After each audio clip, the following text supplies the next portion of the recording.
All right, guys. Today we're going to be having a discussion, more of a community discussion. We're going to be talking about PlayStation and how we currently feel about it, the direction it's going in. Are we feeling good about it? Are we feeling bad about it? And I really wanted to make sure to involve the community in at least as in significantly as I can here through the community section over on the channel. I put out a post last night for you guys to respond to, and I said, "How are you feeling about PlayStation right now? Feel free to be in depth. Don't write a book, though. I plan to do something with this thread, and this is what I plan to do. I want to go over what some of you guys are saying about PlayStation, how we're feeling right now, because I don't think anybody can deny that there has been a lot of negative conversation surrounding PlayStation, just a lot of discourse. And obviously, I've shared many of my opinions, many of my thoughts. I know that not everybody agrees with them, and that's perfectly fine. But to kind of keep things a little more open here, I'm trying to kind of look at what the community is saying, or what some of the community is saying, both on YouTube and Twitter as well. But the thing I like about YouTube more so than Twitter is that YouTube makes it so that you can kind of, type as much as you want. You're not limited to a certain amount of characters. And I think that that's a good thing. Sir Speaks a Lot, you're saying, where did this stream bring you? Back to me. Yeah, I guess you are right, Sir Speaks a Lot. It always comes back to you, doesn't it? We have Mepsic, you're saying, hey, what's up, boss? Hope all is well. Days Gone needs that sequel. Yeah, all is going well. I do agree about Days Gone. I actually put out a poll asking the community about Days Gone, and I have to say it is very strange waking up today and seeing Sony post Days Gone PC enhancements, stuff like that, knowing that we just got this report a week ago or earlier this. I think it was last week at this point. It's pretty strange. But yeah, let's start looking at what the community is saying here. I'm going to try my best to not spend too long on every response.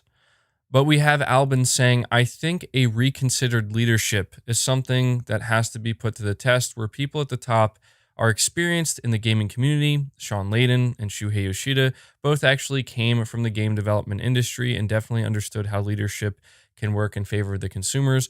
So this has 20 upvotes, and I find this one relatively interesting, but I don't necessarily know that I agree with it, because while Jim Ryan doesn't really come off as a gamer, I don't know if he's actually a developer. I don't believe Jim Ryan has a development background. It's worth noting that Herman Holst does have a very significant development background. So while we are pretty tough on the leadership right now, we do have to understand that Herman Holst is coming from a position that I think we need to pay attention to. He's somebody who is basically tasked with doing Killzone kind of over and over again and keeping with that franchise, but was also given the chance and the opportunity to make something like Horizon Zero Dawn. So surely Herman Holst understands the importance, and maybe that's why he is actually tasking Sony Bend with doing a new IP over Days Gone. Maybe Herman Holst just believes Days Gone isn't original enough. Of course, I'm giving him the benefit of the doubt here. We don't know. Based on that report, it was because apparently it was too expensive or something like that. So I think we do need to pay attention to that. But that's the first community submission here. So we have another interesting one here from, let me adjust this so you can see their name, from Ash Carter. Says, I got a bit emotional and probably went overboard when the news about Days Gone 2 broke. Overall, I think they just need to communicate better, because it seems that every PlayStation story never comes from Sony themselves. I would like to see hands-on videos from Herman and possibly Jim himself showing us how things are going and give us updates. I prefer the old-school personal on-stage performances from previous PlayStation management over the new PlayStation blog and pre-recorded State of Play events. Okay, so this one I actually do find very insightful and very interesting, and I wholeheartedly agree with, actually.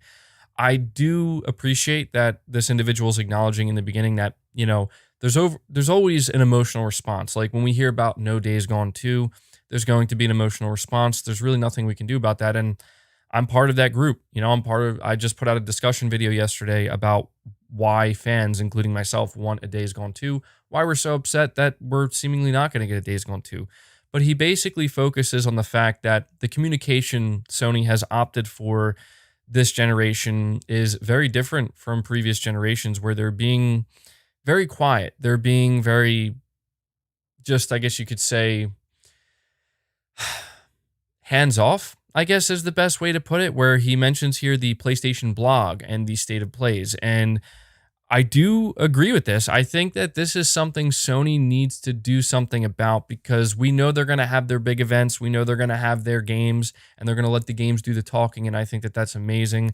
And I may actually make a dedicated video on this about Sony's poor communication, in my opinion. And I think many PlayStation fans, no matter how much you love PlayStation or how much you enjoy PlayStation, I think we can all agree that I don't think it would hurt Sony to come out here and talk just a little bit more, to come out here and, during a time when there's just a lot of discourse, when there's a lot of uncertainty, when there's a lot of negative press, for, somebody like Herman Hulst to just come out and just talk about something, right? Just something, anything, any form of communication outside of the PlayStation blog or, these state of plays. I think a state of play does have its place, obviously, and it helps, but it's not necessarily the direct communication that I think some fans are desperately hoping for right now. Jeremy, you're saying, after new God of War and a new Horizon, what do you think Sony has left for the upcoming years? They released Ghost and The Last of Us in 2020, new IPs, sequels can take years. Well, that's the thing, is I don't have a definitive answer for you, because I'm not Sony. I don't know what comes after that. What I do know is that what we're looking at now looks pretty good. We have Ratchet and Clank, we have Returnal, we have Horizon, we have God of War. These are all great. I do understand that maybe there is a desire now to know, well, what's after that? What's beyond that? Only Sony knows the answer to that, and Sony's going to decide when they want to reveal that. I feel like there are things that are years away right now that are kind of in the pre-production stage, or maybe just the early production phases, where if they really wanted to, they could come out and reveal them. I'm not so sure that that's the best thing, though. But I do agree that I think, considering people are getting a little bit antsy, again, I don't think it would hurt, say, during the next proper PlayStation event, if Sony maybe, lets us know what's a little bit further out. Give us a little bit more of a roadmap. But we're going to continue on here with he says, I just want to see some updates on their upcoming games. Maybe a gameplay trailer for Horizon Forbidden West, since it's releasing this year, and we haven't gotten anything other than a reveal trailer. A trailer for Ragnarok. And please tell me what Naughty Dog and San Diego Studios is working on, for F's sake. We have Jeffrey Hicks saying, one of the few things that I really want is the NVMe slot to be activated. I think as soon as Sony does that, that will help out tremendously. As long as we see gameplay from Horizon 2 and actual trailer for God of War Ragnarok this summer, I'll be satisfied for now. I do agree. I think everything that Jeffrey just listed here would go a very long way in helping, turn things around when it comes to the overall perception of PlayStation right now. But I think the question is, will Sony need more than that? That's what I'm not sure of at this point. Just based off of, the way the media is running with everything and the way people are talking about it. Andrew says, I think PlayStation has gotten a bit passive, and in my opinion, they need to get the community engaged again. For example, we haven't heard anything about Forbidden West since last June. So you can start to see a little bit of a pattern here. And the reason why I wanted to go over these community posts is because I think it's safe to say we're all PlayStation fans here, right? This is a PlayStation-centered channel, and we do talk about other things, but overall, we're all, very much excited about PlayStation, and it seems that a focal point here is the communicative aspect of Sony and PlayStation needing to improve in some way or change in some way. Moving right along here, because I want to try to include as many as I can, because there was over like 300 responses here. Not all of them are obviously 300 individual responses, because we do have replies. Ramsey says, I just went back and watched the PS5 reveal event. You're right. People forget far too easily. If we have something like that again around the corner, PlayStation is not only doing just fine, they are still thriving despite everyone's doubts and negativity. And we also have Kevin. He says this is due to us being locked in. If people were outside, this would fall wayside like they previously did. PlayStation is fine. It's short-sighted. And I think that that's kind of the PlayStation civil war that we're seeing right now, right? Which sounds a bit dramatic, but it's all, in the name of hoping for something better. I think the civil war is basically there's a group of PlayStation fans who I don't want to say are um, I think there's like a misconception. Like if you think that things are okay and you're kind of like feeling pretty okay about things and you have a positive outlook for the future of PlayStation, a lot of people run with that and think, oh, you're being a fanboy or you're being a shill or you're being overly optimistic. I don't necessarily think that's the case. But I do think we have to try to be balanced here. I think the best thing to do is if you are somebody who is very optimistic about the future of PlayStation, try to be open and willing to listen to what other fans have to say about why they're not so optimistic. For example, I saw Colin Moriarty's rant yesterday, where I believe the title of his rant was like PlayStation's future is looking grim, which is a very dramatic and intense, way to phrase it. But I heard him out and I listened to his entire rant, and he brought up some very salient points that honestly I can mostly agree with. I don't have the same outlook. The points he brought up were very good, and I think that in a way, they kind of do need to be acknowledged for sure.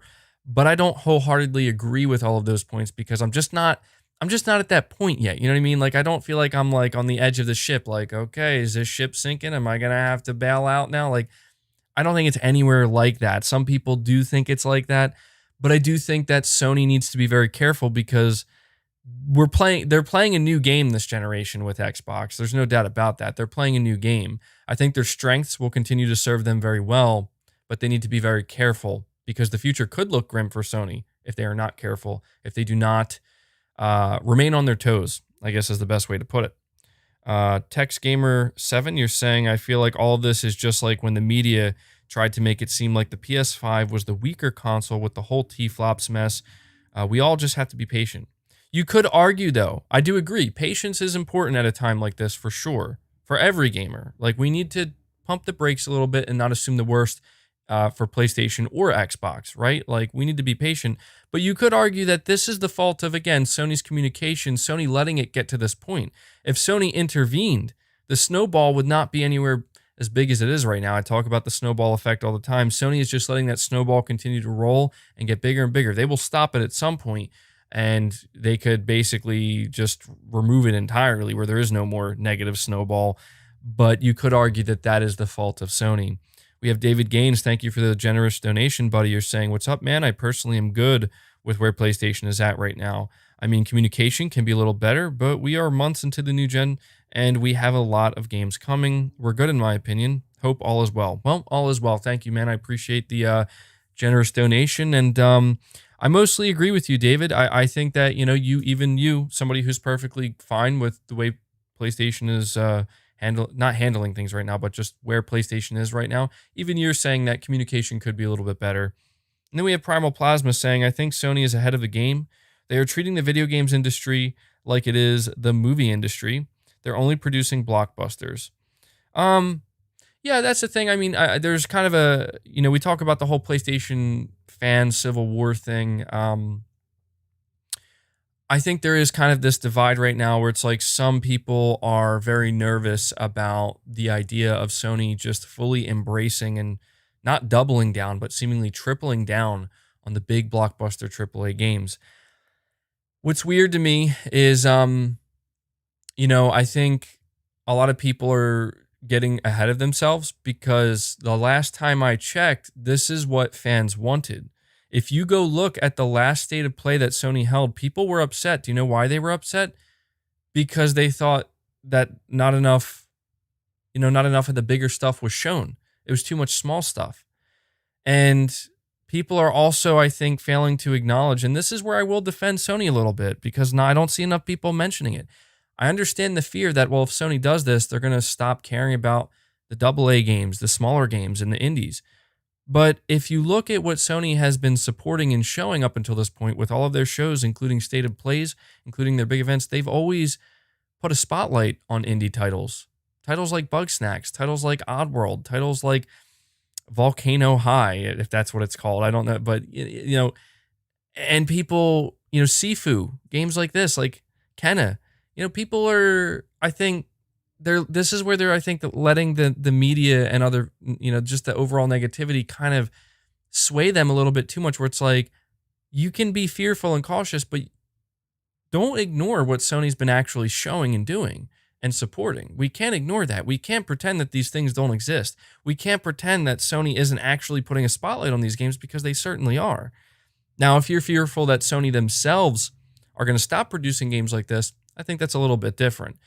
I think Sony will continue to support these games. I think they will continue to help fund these games and partner with indie studios and just other studios that are producing these medium-sized games. I think they will continue to partner with them. But if you're nervous that Sony's maybe going to forego even producing any of these types of games themselves, I think that's a fair fear to have. But things get out of hand because people just pretend that these things don't exist, right? And it's like, no, they exist. We need to understand that. Sir Speaks a Lot. Once again, you're saying this kind of thing happens all the time. Steph Curry is arguably one of the best three-point shooters in the NBA, but if he misses a free throw, all hell breaks loose. This is the same thing just for Sony. Yeah, I can see that analogy being very applicable here, where I guess in this case, Sony is missing a couple of free throws, in a row, and people are like, what's going on? They're losing it. They're losing it, And then we have Eternal. You're saying, besides the store close, everything will be forgotten.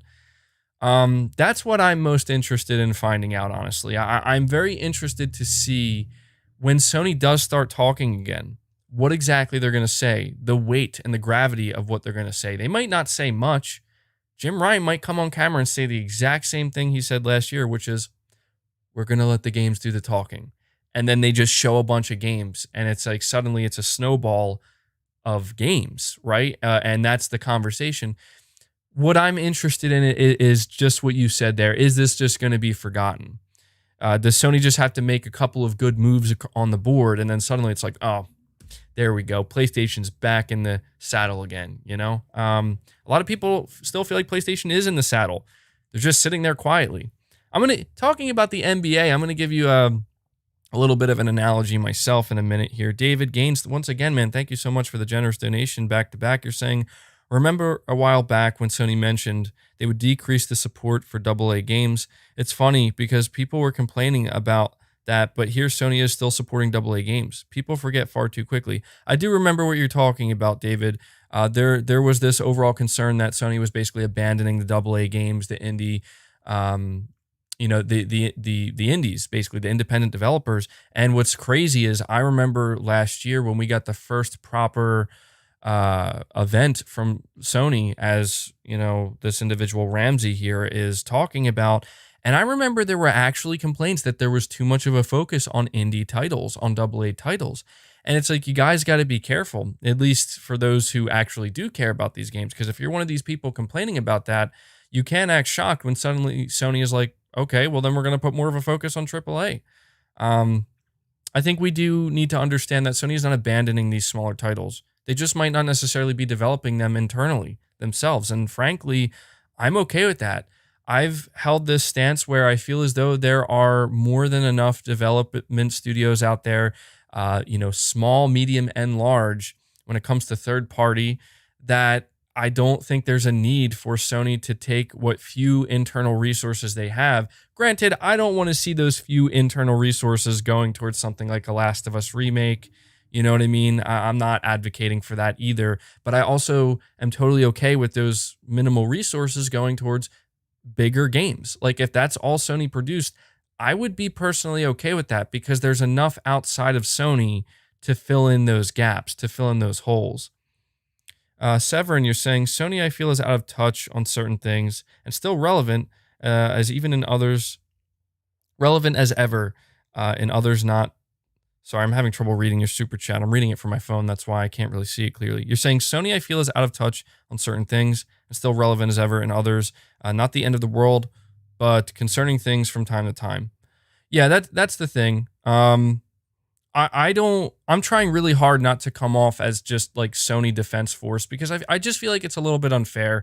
I think it's a little bit unfair that I'm just trying to basically be the voice of the fans who are not all feeling this way, because believe it or not everybody is feeling as though it's really this doom and gloom for PlayStation. That's not to say that we're out here celebrating. I don't think anybody's celebrating this latest report that we got on Sony doing a Last of Us remake and rejecting a Days Gone 2 pitch.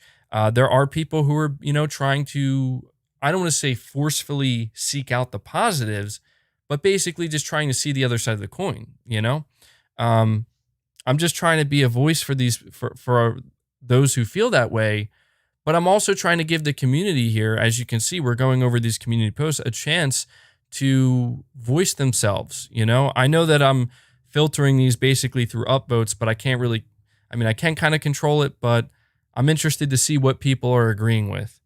Darren, you're saying, I doubt Sony will be getting any future third-party exclusives beyond deals they already have. Devs realizing they make more with Game Pass day one and sell on both consoles. That's an interesting take. I think that that's something that should be considered. Could Game Pass in the long run ultimately be a hindrance in the type of deals that Sony can strike with second and third-party developers? That is a good question to ask, and I don't necessarily think we have the answer to that now. What I will say is that if Sony continues to sell consoles the way they have, for example, like they're just hitting that trajectory where it's like, yeah, they're definitely going to sell 100 million plus, maybe even more than that, I don't think they'll have any problem, because the stronger their platform is, the more it continues to grow, the more rapidly it grows. That's what developers look for as well, because that's where developers make a lot of money. There's a reason why Sony has been able to maintain such strong relationships through second and third party. It's because these developers, I know that Game Pass is a great avenue for them to make money, but these developers, make no mistake, the vast majority of them are making very good money through the PlayStation ecosystem as well. Severin, you're saying, I didn't say it was doom and gloom. I said some things were concerning. Did I say doom and gloom? I apologize if I said doom and gloom, Severin. But yeah, you're right. I think that concern is a good word to use. I think it's okay. Certainly, fans should be concerned. Not in the sense that, like, should you be concerned that Sony's going to go under and PlayStation's just going to implode on itself? No. But I think you should be concerned at the dynamics at play here, the difference in direction between Sony and Microsoft, and how it's all playing out, how it's maybe even playing out a little bit differently than some of us thought. We should be concerned, because you don't want to just always assume that everything's going to be perfectly fine, because it's not. When you assume that and you take that hardline stance that everything's great, everything's fine, that's when Sony's going to be looking around and be like, oh, well, okay, then but let's remake more games. You know what I mean? That's when the mistakes can begin to be made. You have to find that good balance. Primal Plasma, you're saying, I was going to buy an Xbox Series X just for Halo Infinite multiplayer, but Microsoft failed at delivering that. Blockbuster exclusives are important. I agree. We're going to have to see how Halo Infinite turns out, but I do agree that the Blockbuster exclusives are the lifeblood of Sony. I mean, maybe not necessarily for Microsoft, and maybe Microsoft doesn't need Blockbuster exclusives to the extent that Sony does, but I know not everybody's on board with the whole Blockbuster exclusive thing that Sony's doing, but I think that is their lifeblood. I think that they proved that. I think they need to try to make a good effort, though, and this is where I think the concern raises with Jim Ryan and Herman Hulst. They need to make sure that they're also playing to their other strengths, that maybe are not as well, I don't want to say well known, but maybe not as at the forefront, like, Japanese support, making sure that they are bringing some more unique titles to the platform, and that I think that they can achieve that through second and third party support. I really believe they can. So we'll have to see if that happens. I want to continue on here, though. We have JJ saying, all I needed was that Returnal trailer. So effing amazing. I do agree. Guys, if you haven't seen the latest Returnal trailer, go check it out. Returnal is looking better and better. I've seen a lot of people now saying that they believe it's going to basically be Dark Souls with guns. I don't necessarily know that I'm fully sold on that notion yet, but I'm totally open to it, and that would actually be very, very interesting if that's how we ended up feeling. Nassim says, the saying, patience is a virtue. I see it happening here with Sony being patient and waiting for the right time to speak, in my opinion. Moving right along, we have, I don't know how to pronounce this person's name, but they're saying too early for the doom and gloom, but the PS3 vibes are undeniable when you consider Microsoft's war chest is now accessible to Phil Spencer.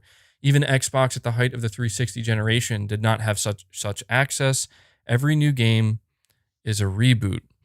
Yes, yes, this is something that we do need to pay attention to. I think this is a very interesting submission from a community member. Microsoft's war chest. By war chest, he's referring to the unlimited amount of money that Microsoft can afford to spend at a whim, and there could be zero repercussive effects. You're talking about a $1.7 trillion company, and you are right. Phil Spencer has access to this. Phil Spencer wrote a check for $7.5 billion, and then Microsoft made that back in just one quarter. Twice. They made it back twice in one quarter. Sony cannot, and this is just the reality.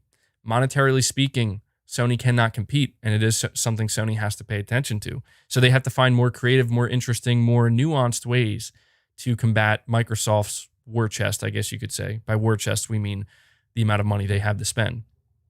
Severin, you're saying Sony is realistic. Their exclusives are what sell. I'm a PC gamer. I wouldn't buy a PlayStation if the exclusives weren't interesting. And I think that's I honestly, I do agree. And you're continuing on by saying here, Sony also realizes that some people who play on the PlayStation like me, it isn't your main platform. You will remain in their ecosystem. That's the thing here, is I think Sony is not trying to win the battle.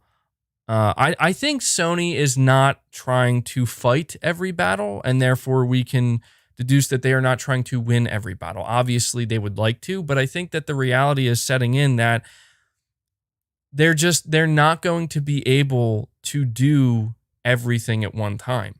But like you said, I think what Sony realizes is that Sony already knows that they can bring people into the ecosystem. I think what Sony's trying to do now is they're trying to see if, let me put it to you this way real quick. You remember how we would have conversations at length about how Microsoft was trying to appeal to the casual market, or try to bring in more of the casual market, more of the casual gaming market, and allow that to kind of grow through Game Pass. And, they're putting more of an emphasis on mobile. We know Sony is now doing that as well with a mobile gaming division, which, my opinion on that very quickly, as long as it doesn't interfere with their regular game development and it's just something completely separate, I'm totally fine with that. I really don't care. And maybe we could get something interesting out of it. I don't know. Again, just giving them the benefit of the doubt. But we talked about this. I think, believe it or not, Sony is trying to do the same thing, but in a different way. I think Sony is, rather than trying to basically offer the best value proposition, they're basically just trying to offer the most appealing proposition with what has already worked for them. They're big blockbuster games. They already know that they're going to sell well. They already know that there's a core audience there that will buy these games, that will buy a console to play these games. Now they're going to try to just push that even more, but I think they're also doing so with movies, with just trying to expand their IP into TV shows, and just basically trying to push what is working for them further out there, but not necessarily in the way that Microsoft is. Microsoft chose to do it through Game Pass. They chose to do it through the value proposition. I think Sony's just trying to do it through just general wide appeal, just general recognition, if that makes sense. Maybe that wasn't worded so well, but I think you guys kind of understand what I'm saying. Sony basically is just doubling down on what has worked for them and trying to find new ways to deliver that to people, or to just get it in front of people's faces. And I think Microsoft is doing the same thing, but I think Microsoft is just going for a more casual approach, where Sony still wants you, if you learn through Horizons, so Aloy's going to Fortnite. If you learn about Horizon for the first time through Fortnite, they're still going to charge you $70 for Horizon Forbidden West. You see what I'm saying? Like they still see they still believe that their IP and their games are worth that much, and they don't want to put it in a service. So whereas I think Microsoft is trying to do that same thing. They're trying to put Halo in front of people and stuff, but they're also going to say, but you can get access to it for $10 through Game Pass. I don't want to miss these super chats. Severin, once again, buddy, you're saying PlayStation is also expanding their market to PC, so they know what they are doing in that regard. And we also have just a donation from, how do I say your name? Huggy the Great. Thank you so much for that. Yeah, I mean, it'll be interesting to see how Sony continues to expand into the PC market. I think if there's one thing we can learn from that is that is another way Sony is trying to expand their IP and get it in front of more people's faces. There's a reason why the first game Sony chose was Horizon Zero Dawn. It's because they know they have a big sequel coming, and they want people to, they want people to become familiar with this world, with this character, so that way maybe more people are inclined to be like, eventually when PS5s are more abundantly available, I'm going to go buy one. I'm going to buy this game to play it. Like you said, there are people who don't exclusively exist in the PlayStation ecosystem, and they don't have to. And I think Sony's becoming aware of this. I think Sony knows that their exclusives are what will drive a large chunk of people to their ecosystem, but they understand that you don't have to exist solely in this ecosystem, and that's just not going to happen.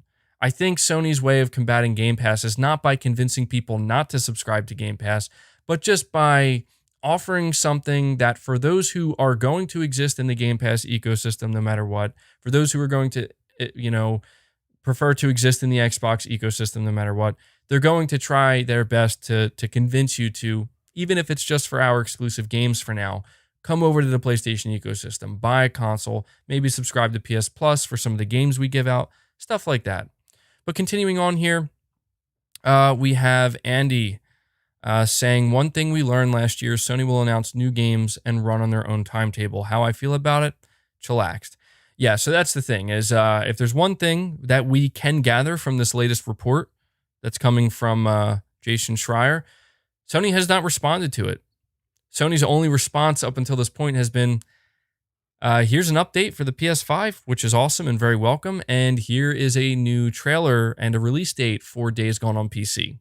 That's what Sony has said, and what you should take from this is, yeah, Sony's going to do things when they're ready to do them. Sony's not going to respond to the rumors, to the all this conjecture, all the discourse. They're not going to do it as this person says. They are 100% correct. Sony's going to work on their own timetable, and some of us may not like that, but I do believe that Sony knows what they're doing. I'm not willing to just assume that they're going to screw it all up now. We've seen them do this before, and we know how it works out in the end. Usually it works out pretty good.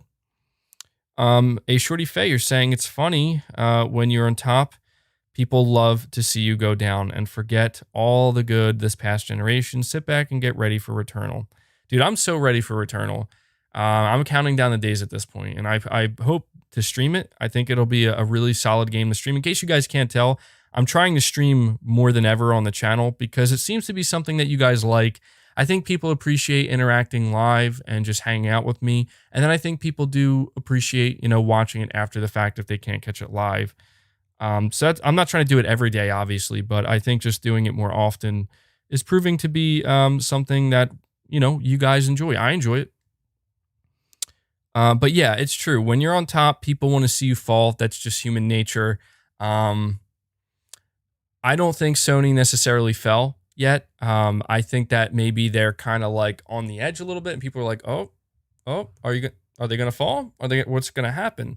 I think it's like this. It's like a balance, right? Like it's tilting both ways, and I think right now it's tilting more in the direction of doubt and uncertainty, and it's to a lot of people, I think it's looking like, I think it's gonna reach that point where once it tilts over enough, it's all gonna fall down. It's just gonna slide down at that point. And I think what everybody's kind of waiting for is Sony going to come out and not only, rebalance it, but tilt it in the other direction where it's like, oh, okay, there we go. We're going to see about that.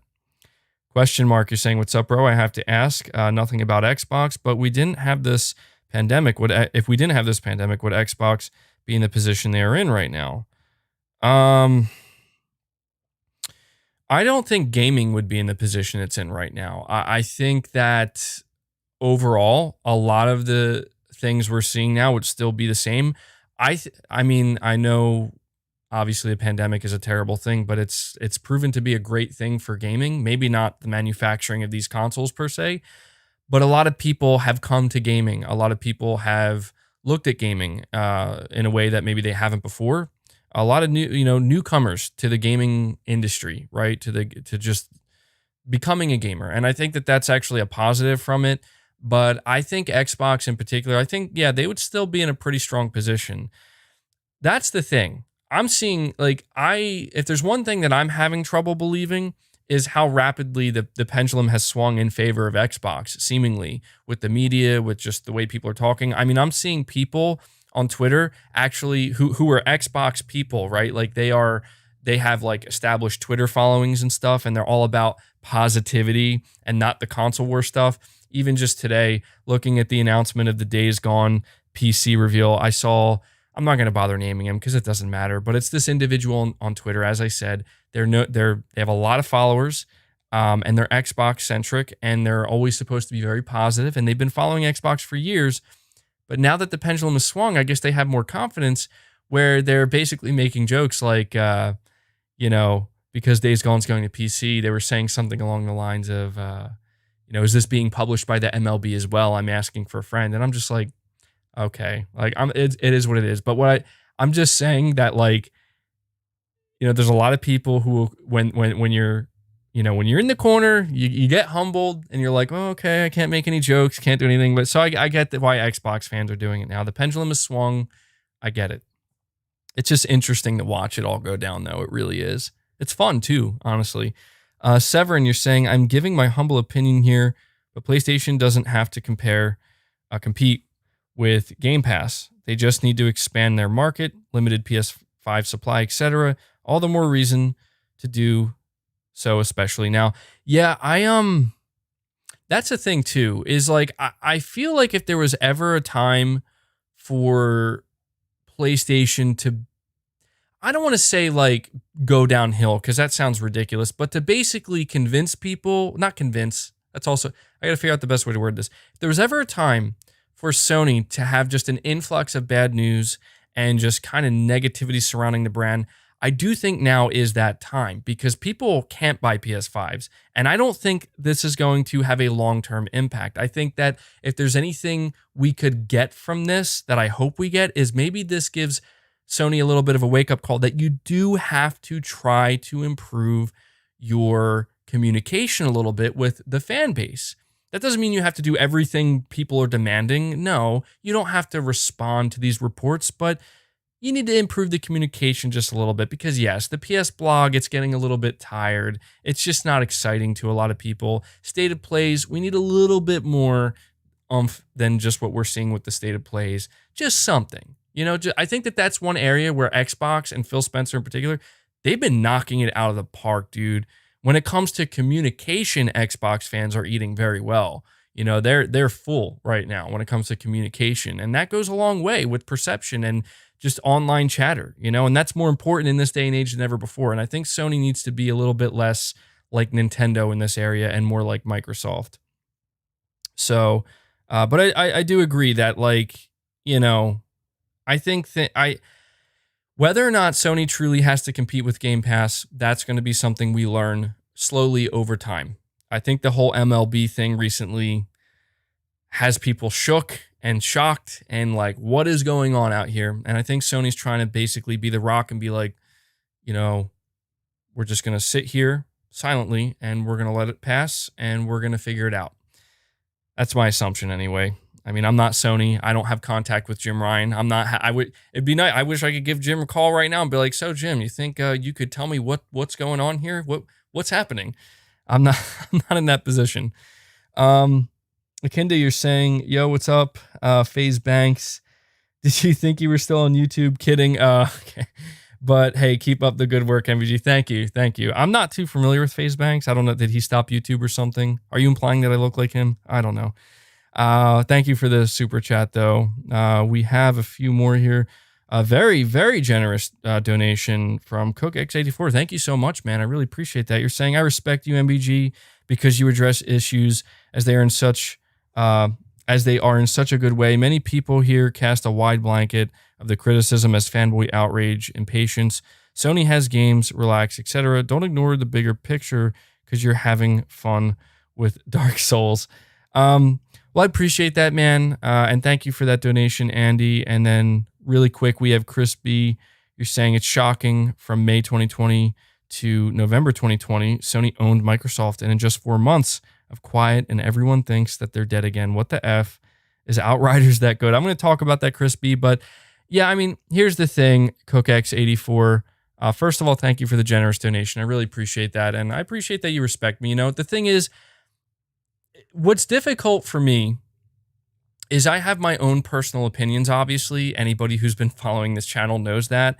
And I don't hide those opinions. I don't attempt to even hide them. But the thing is, what I try to do is I try during times like this, I will admit, like when things are going good, it's much easier for me to just focus on my opinion and my opinion alone because it just, everything feels like it's going great, right?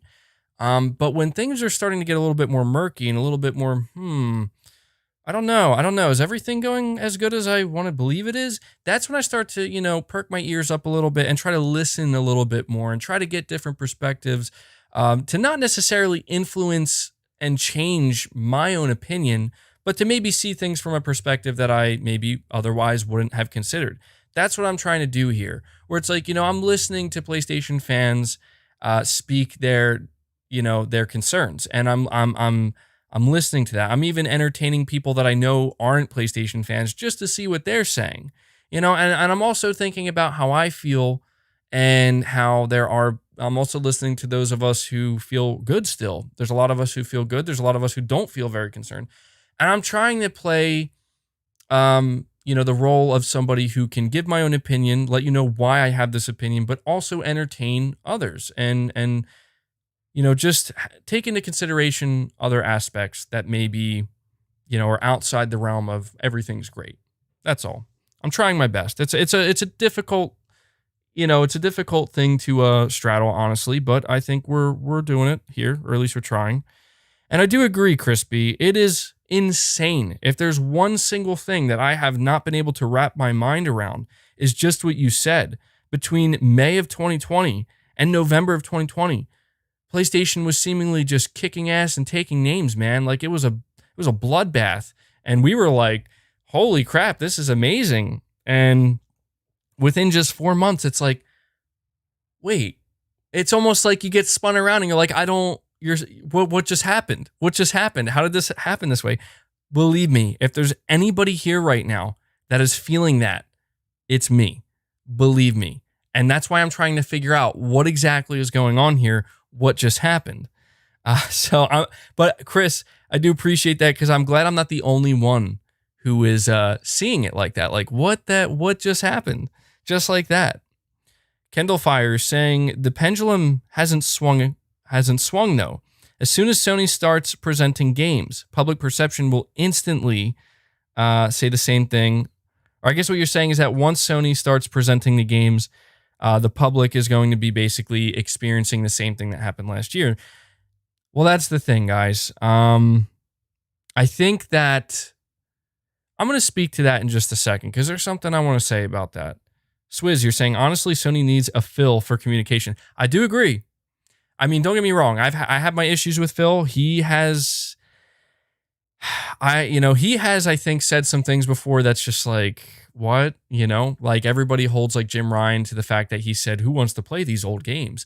But can we not forget that Phil Spencer also like basically talked trash on single player games back in 2017? I do agree. Phil just has this charisma that makes him easy to like him. And I don't think any of these people are bad people, and they don't come off that way, but it's just Phil comes off as a gamer. And I think that benefits him dramatically compared to like Jim Ryan and even maybe Herman Hulst. Even though Herman Hulst is a developer, I think they have a tendency sometimes, especially Jim Ryan, to come off as like people who would pretend that what's that meme with the actor? I forget the name of the actor, Steve Buscemi, I think, where he's got the backwards hat and the skateboard and he's like, hello, fellow gamers. I think that's kind of how Jim Ryan comes off sometimes. And people don't like that. Severin, once again, you're saying, I do believe, though, PlayStation should be more open to the criticism they are getting and react accordingly, unless it hinders them somehow. Well, that's the thing. The idea of it hindering them. I'm going to talk about that in a second, because there's something I do want to say here. And then you're saying, Devakin, you're saying when Returnal flops, things are going to get spicy. We will see, Devakin. We will see.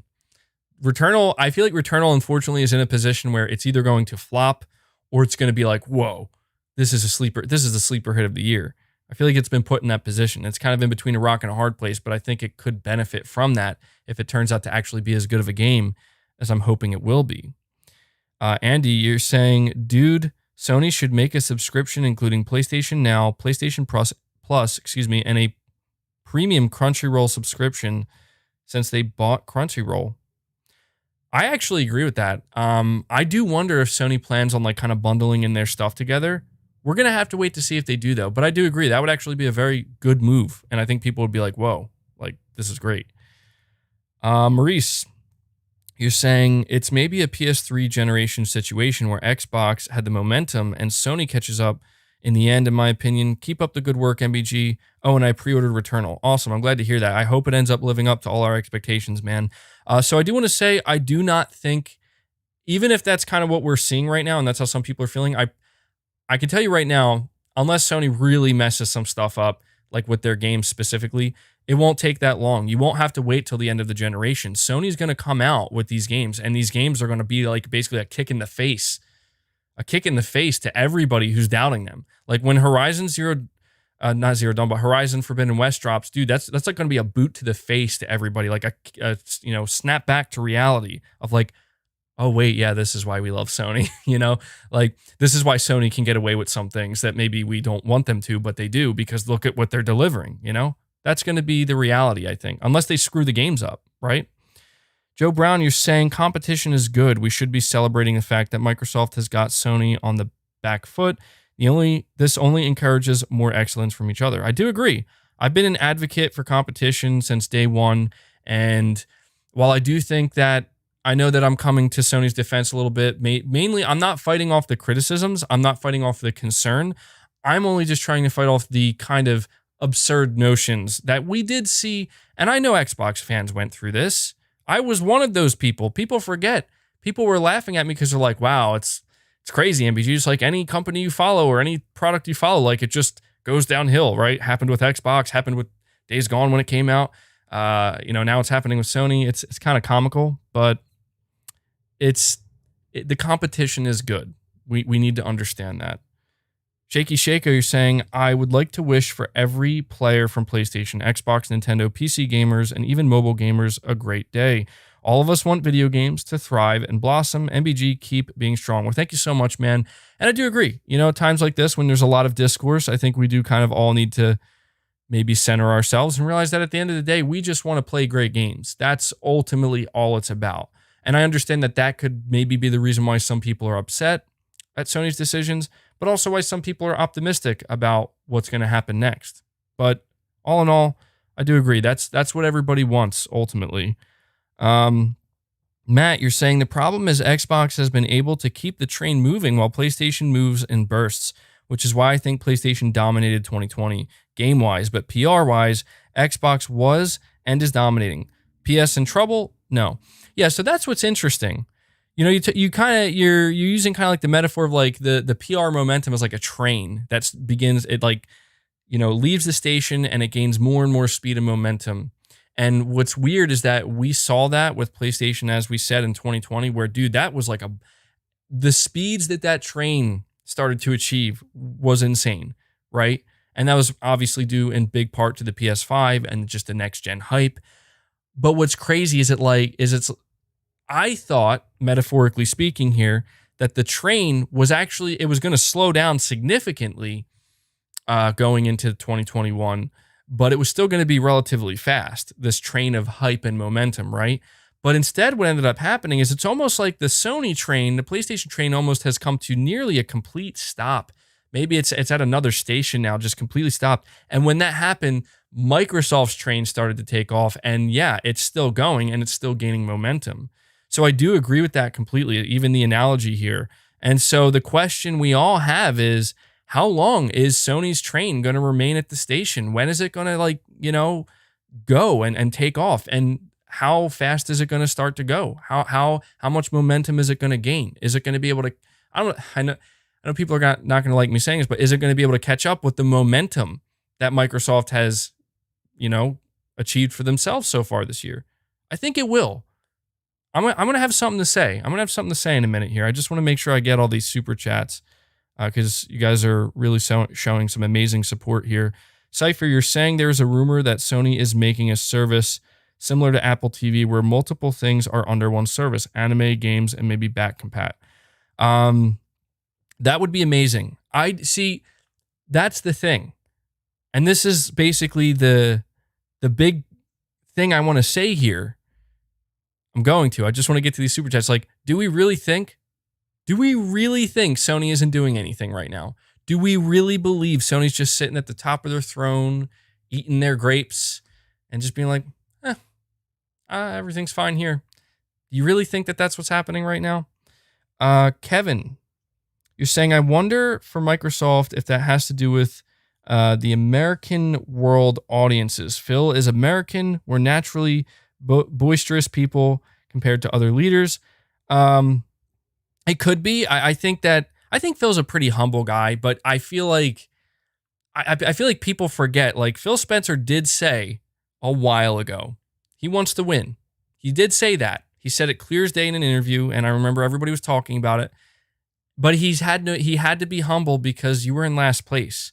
You kind of still are in some ways, but you got a lot of work to do. You got work cut out for you. So he had to be humble, but he made it clear. Like, this is why I always try to tell people, like, don't fall for Phil Spencer's nice guy act. He's a businessman, and he needs to run this ship, and he wants to win. This is a race, and he wants to win the race. It's a marathon. He wants to come in as number one. Brian, you're saying one interpretation to all of this would be Sony holding their cards close to their chest. Keep in mind, Microsoft reacts to Sony and vice versa. And yeah, I do agree. So that's the thing here. Obviously, I'm going to read some more of these before we end this because I feel like I barely even gave attention to these. I wanted to give more attention to the, we could probably do more of these, for the podcast and whatnot. But here's what I want to say. All right. There are two lines of thinking right now.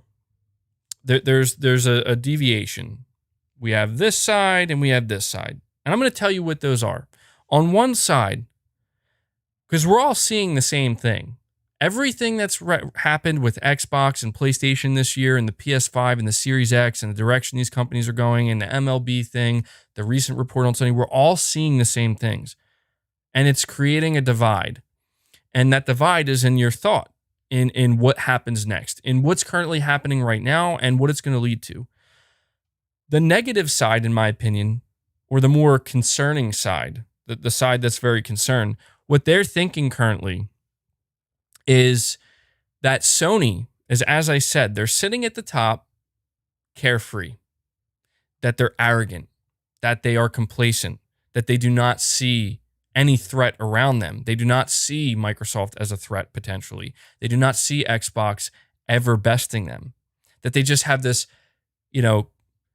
cocky attitude where it's like, we are golden. You will buy all of our games for $70. We will make nothing but AAA games and you will buy them all and no one will ever touch us. Okay? There's, and we don't care about older games. We don't care about improving our services. We don't care about any of that. We don't care about, the fact we're shutting down our stores. We don't care about the negative backlash to that. We don't care if you want Days Gone 2. And people, there's a lot of people who had that line of thinking where they think that's actually the way Jim Ryan and Herman Hulst and the leadership over there at PlayStation, that's how they are. And that's how they're behaving inside. And because they are quiet, it makes it very easy to believe that. But the other line of thinking is just what you said, that Sony is playing it close to their chest, that Sony is behind the scenes working on something so big and so exciting that once they show it, once they talk, once they start to communicate, it's going to get the ball rolling. And that snowball, we're going to see a snowball effect as well.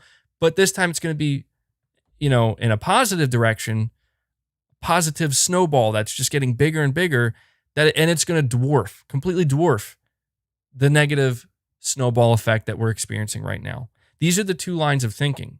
And it's a matter of, what are you hedging your bets on? Do you not have faith that Sony's going to do a good thing or do the right thing? And really kind of bring themselves back to the forefront in a positive way? Or do you believe they are? That's what people are hedging their bets on right now. Brett Williams, you're saying, can't wait to see Xbox defenders try to hype up playing old games when Sony's AAA games start hitting. I'm shocked anyone even thinks this is a contest. I mean, that's the thing. I'm trying to focus mainly on PlayStation here, but I have to admit, if there's one thing that I still don't understand is I understand that in the future, once Microsoft Studios start firing on all cylinders, that's going to be a force to be reckoned with. But we're not there yet. We're actually not anywhere close to that. In fact, there was a report recently that I didn't get a chance to cover, and I might still cover it maybe during the podcast, or maybe I can make a separate video, that it was coming from a source claiming that they've talked to many developers from Xbox Game Studios. Turns out a lot of these games that people talk about, that Xbox fans talk about and hype up, they're still apparently many years off. Like there was even talk that the next Xbox might be out before they even come out. And to me, that's just crazy. That's crazy. Devakin, you're saying, problem here is most fans still think this is the 8th generation. And we have the Masticator. You're saying Sony's shutting down their stores, possibly Sony titles being not exclusive and disregard of the legacy titles without much communication isn't a good sign. And I do agree. And that's what I'm trying to say. Like, Sony is doing this for, when it comes to the whole preserving the legacy and caring about the legacy, we don't know if Sony's doing anything. I think it's easy to assume they're not. I'm going to be honest with you guys. I didn't buy, and I know that some people are going to get upset with me for saying this. They don't want me to say this because they look at it as I'm justifying Sony's actions, or at the very least, so I'm one of the vocal people that make it clear to Sony that it's okay that you're doing this. But I have to be honest with you guys. If I can't be honest and give you my honest take or opinion or my most honest thoughts, then what's the point, right? The truth is, I did not buy a PlayStation 5 with the intent to play older games. Now, I need it to be known right now. Obviously, I played many PS4 games on my PS5, and it would have been a different story if Sony didn't include PS4 backwards compatibility. There's no reason to entertain that thought because here we are now with PS4 backwards compatibility. I think we can all universally agree that the biggest screw up Sony could have done is not include PS4 backwards compatibility. That would have been a whole nother story that it's not even worth going into it because we have it. But when it comes to this idea that I want to boot up a PS3 game on my PS5, I want to boot up a PS2 game, a PS1 game, I'm not against it. I'm not against it. I'm not like FPS3 games, FPS2 and PS1 games. No, some of the greatest gaming memories I have are with these games, but that doesn't mean I have any intent of ever playing them again. I have no problem, obviously, with people who do. And I try to hear people out where it's like people do care about this stuff. They care about the preservation of these games and experiences. And I actually can agree with that. I would prefer if Sony were to find a way to preserve this. But the reality is, for me anyway, I want Returnal. I want Ratchet & Clank Rift Apart. I want Horizon Forbidden West. And I want the new games. Not just from Sony, but from third party as well. I can appreciate playing some older games, and even though I still do play some PS4 games on my console, I'm ready to move on. I've been ready. And that's just the way it is, And I'm not, again, I know that some people don't like that I'm saying this because they think, dude, you're part of the reason why Sony might not care about this. And I get that, but do you want me to lie? I don't want to lie. I don't want to lie and say, Sony, what are you doing? Like, this is affecting me greatly. It's not. It's not like I don't have a PS3 game. I don't have a PS2 game. I don't have a PS1 game. I don't collect games like that. That's just not what I do. I mean, I'm collecting PS5 games and I have a PS4 collection. But you could say, well, what if in the future Sony does the same thing with PS4 and PS5 games? Then maybe I'll join in that conversation because then it will affect me differently. You know what I mean? I'm just ready to move forward and move on. I know people are like freaking out about Jim Ryan saying like, who wants to play these older games? Why would you not play that? I'm not sitting there screaming me. I'm not, because I don't want to, but I feel for the guy next to me that's like, I want to. And that's when I do look at Sony and I say, Sony, come on, this is a loyal PlayStation fan here. You got to do something for this guy, man. He cares about playing these games. Do something. That's why I'm holding out hope that they are. I really do. So I just have to be honest, in saying that. You know what I mean? Like, I don't care about it, but I do care about the guy next to me that does care about it, because you know what? I get that. I can put myself in their shoes. Like, what if I really did care about that? This would really suck, So I do hope that Sony is doing something. I just can't freak out about it and make it seem like, like this is destroying my love for PlayStation, Josh Z, you're saying just because Sony is not talking doesn't mean they are not doing. Talk is cheap anyway. Microsoft talked for 7+ years, and look at what happened. Yeah, I saw this funny comment. I think it was on Colin Moriarty's rant from yesterday that he put out, where somebody put like, basically how Sony just keeps releasing great games, and like that's just what they keep doing. And Microsoft just keeps talking, like they keep announcing these things and making these announcements and making these reveals. But like all while that's happening, like Sony's still just putting out good games. And it's like rinse and repeat. And it's like, look, I don't think everything Microsoft is talking about right now is leading to a whole lot of nothing. I know that there are some people who believe that everything Microsoft is talking about is just going to lead to nothing and disappointment. I don't believe that. I also don't believe it's going to lead to some great golden era of Xbox. We have to see that happen. I don't have enough faith in Xbox that that's going to happen. But I do think the future is looking certainly brighter than it has, and I think that the potential is there. I think I've made this pretty clear. Supreme Samurai, you're saying, I think Sony has been getting the bad news out of the way. News is starting to improve with the PS5 update. I think they'll only get better. I do agree. I think Sony's going to have a slow rollout, like a couple things here and there. But for me, you want to know, in my opinion, when the train's going to start to leave the station? I'm going to tell you when. The Sony hype train, it doesn't leave the station when they announced the update for PS5 like they just did. It doesn't leave the station when they talk about, Days Gone going to PC. It doesn't leave the station with an announcement of Haven Studio, Jade Raymond's new studio partner. And it's a great announcement, but that's not when the Sony hype train leaves the station. The Sony hype train leaves the station when Sony announces their next proper event, the Future of Gaming Part 3. I don't know what they're going to call it, but that's when it leaves the station. That's when people are going to start talking. That's when the excitement's going to happen. And there's always going to be people that are like, temper your expectations, which I think is fair. Nobody wants to end up disappointed and feel like they got themselves all hyped up for nothing. But that's when the train leaves the station. And so right now, that's what we're waiting for. We're waiting for Sony to come out and be like, here's when our next event's going to be. Be there. Believe me when I tell you, wait until you see how quickly things turn around.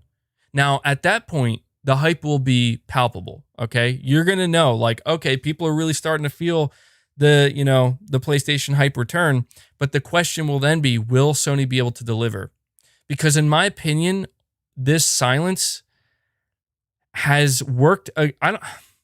It's a good and a bad thing. It's worked against Sony as a corporation because, in my opinion, this is added pressure. And I'm gonna get to your super chat, Sergio. Just hold on one second. This is added pressure, okay? Where because you remain quiet for so long, because you allowed the snowball effect to happen in terms of negative news and negative press, and you didn't respond to it, you didn't acknowledge it, now the expectation is higher. Just naturally, the expectation is higher. So, it's good for us because that added pressure, for all we know right now, Sony is looking at this report because they're waking up, they're reading this Jason Schreier report just like we are. They're seeing the pushback against the announcement of the PS3 store closure and whatnot, and Vita and whatnot. They're seeing all this, and maybe for all we know, they're like, okay, we got to go bigger. We're going to need to make a bigger splash when we talk. That's a good, that's the competition. They're seeing the hype that's generated for Xbox. They're seeing the Bethesda acquisition. They're seeing Xbox fans riding high on their horses right now. And how a lot of, the MLB thing, they're probably feeling furious about that. So for all we know, all of this is being used to help create something even better. Sergio, you're saying, hey, MBG, you should have your podcast on Spotify. It would definitely make my daily commute more bearable, LOL. Hope you're having a good day, man. Yeah, I'm gonna have to look into that in the future. I don't know how easy it is or difficult it is. I mean, I rely on ad revenue and super chats with my podcast. I don't know if that's something that can exist on Spotify. I'm sure they have their own way to monetize it, but I would have to look into it. That's why I haven't looked currently. Like, I keep everything on YouTube because it seems like there's a lot involved behind the scenes with trying to get your podcasts on other services. But I may look into it in the future. But for now, there is the YouTube Premium option, which I know a lot of people leverage, where you can basically listen to it like it's on Spotify. You don't need to keep your phone up or the screen on or anything. Jeremy, you're saying, I've been playing games since the 80s. I do like to go revisit these games. Not having access to them without emulation or older systems is kind of a drag. Yeah, and that's the thing. Like, I hope at the very least that if Sony really is committing to just like kind of walking away from PS3, Vita, and like kind of like their legacy games, I really hope at the very least Sony is completely okay with letting gamers do the work for them. You know what I mean? I hope at the very least Sony isn't going to pull this crap where it's like, you can't do that with our games. You know what I mean? Like, it's like, what did Gabe Newell say? He's like, you know, piracy or something like that is usually due to it's because of a service problem or something like that. Paraphrasing what he said, obviously. But that's where the thing is, like, Sony, if you're not going to provide a service that preserves the legacy of these games, then let the fans do it. You know what I mean? And a lot of people do it for free. So, but yeah, it is it is crazy to kind of see what the conversation has turned into. And so, look, I'll give you a quick analogy. I know not many people here are probably into bodybuilding. How many of you have heard of Dorian Yates? He's relatively well known. He was like the most famous bodybuilder, I think, in like the early 90s. And what's interesting, that he earned the reputation in the bodybuilding scene at the time. They called him, and they still call him, the Shadow. You know, and the reason Red, you're saying triangle, circle, X, square. But he earned the reputation of the Shadow. Do you know why he was called the Shadow? Because he would not make himself known. He didn't talk to the media. He didn't talk to anybody. He didn't do many guest appearances. He kept himself kind of very secretive, very private. And because of that, a lot of negative conversation would gather around Dorian Yates at the time, like, you know, oh, he's injured, or he's not in peak form, and that's why he's not showing anything. And just, you know, it would be a snowball effect of doubt and uncertainty and negativity. Because, but do you know what he was doing the whole time? Do you know why he wasn't out there talking or showing off, you know, his progress? Because he was in a dungeon destroying himself, like destroying the weights and just go like being a monster, and just because he knew what his goal was. His goal was, when he went on stage at the Mr. Olympia contest, it was to literally blow people away. And so it actually worked in his favor. All of the negativity, all of the silence, people doubting, you know, people wondering, people assuming the worst. And he just kept doing his own thing, man. And you know what the result was? When he walked on stage finally, and it happened, it's funny because the Mr. Olympia happens once a year. It's kind of similar. You could kind of look at, you know, June and the big events as like the Mr. Olympia of the gaming industry. When he finally showed his physique and revealed it, dude, people were stunned. People could not believe what they were seeing, because not only did he not give a hint or even an inclination of what he was working on this whole time and how he looked, but he surpassed people's expectations, and he like got in the heads of like other bodybuilders, where like when they saw him the day of the competition, they were like, oh my God, like I wasn't prepared for this. Like, I can't compete, you know? Now, obviously that's a little bit extra, but for anybody who knows about Dorian Yates, and he won Mr. Olympia multiple times, and at that time in the 90s, he was like the biggest dude, you know, like people could not believe how massive he was and how good he looked. And like, you know, it was very difficult for anybody to touch him, and he just shocked everybody, you know? And I kind of look at this situation somewhat like that. And I guess the question is like when Sony metaphorically goes on stage to start posing and we see their physique for the first time after all of this time of them being in the shadows and we can't see anything, are they going to impress us? Are we going to be like, damn, like now we know why they've been so quiet. Now we know why they've been hiding and kind of playing everything close to the chest. Or are they going to come out and we're just going to be like, you don't look good at all. Or like, this isn't at all what we were expecting, you know? So there's your body. I mean, I do call myself muscle bound gamer. So I got to use the bodybuilding analogy, you know, from time to time. But you know what? Let's go on here a little bit and read a little bit more of these. Let's read a little bit more of these submissions. So NDR 46 says Sony had pretty much allowed the momentum to shift within the past 6 months by staying too quiet. It's amazing to see that a company like Sony still needs to be reminded that it's vital to engage with their fans. It seems like all the people that understood this from the PS4 era have gone. Sad really, as it feels like Sony are going to be forced to learn this lesson all over again. And that, again, that could be true. I mean, you know, Jim Ryan could be sitting there being like, we don't need to say anything. Like, look, they're buying our games. They're buying our consoles. We don't need to say anything. And I hope that's not what he's thinking. I hope what Jim Ryan and Herman Hulst are thinking is, we've been quiet. We're not going to be intimidated. We're not going to be forced out of our, you know, timetable, but we got to make sure that when we talk again, we speak to the fans in a very significant way. I hope that's what they're doing. I hope this isn't a situation where it's like, we'll talk when we really need to. You know, we're fine right now. Because that, to me, that is too complacent. Surely, Sony, you're waking up and you're seeing, come on, you know, be like, prepare something good. Prepare. And that's why I don't doubt Sony. Here's something I want to tell you about Jim Ryan that people don't know. And I'm not trying to defend Jim Ryan. I'm just trying to make people aware. Jim Ryan has been with PlayStation since 1993, since its inception. Okay, I think a lot of people don't know that. Jim Ryan's been here for the entire ride. So we may not all love Jim Ryan. We may not like the fact that he doesn't really come off as a gamer per se, and he seems more business oriented. But make no mistake, this man has a very good understanding of where PlayStation's been, where it is now, and where it's probably going. And so I think people need to be reminded of that because he was there. I mean, I know people get on Jim Ryan, but I remember Jim Ryan saying in an interview that he wants to put his full thrust of his energy into making sure Sony doesn't get complacent. He literally went on record saying that in 2019 when he got promoted. So it would just be hard for me to believe that this same person who said this in 2019 when he got promoted is now suddenly complacent and doesn't care. He's been with PlayStation since the PS3 era. He knows how bad and how grim it can get very quickly. He knows this. This is why I'm saying, like, let's chill.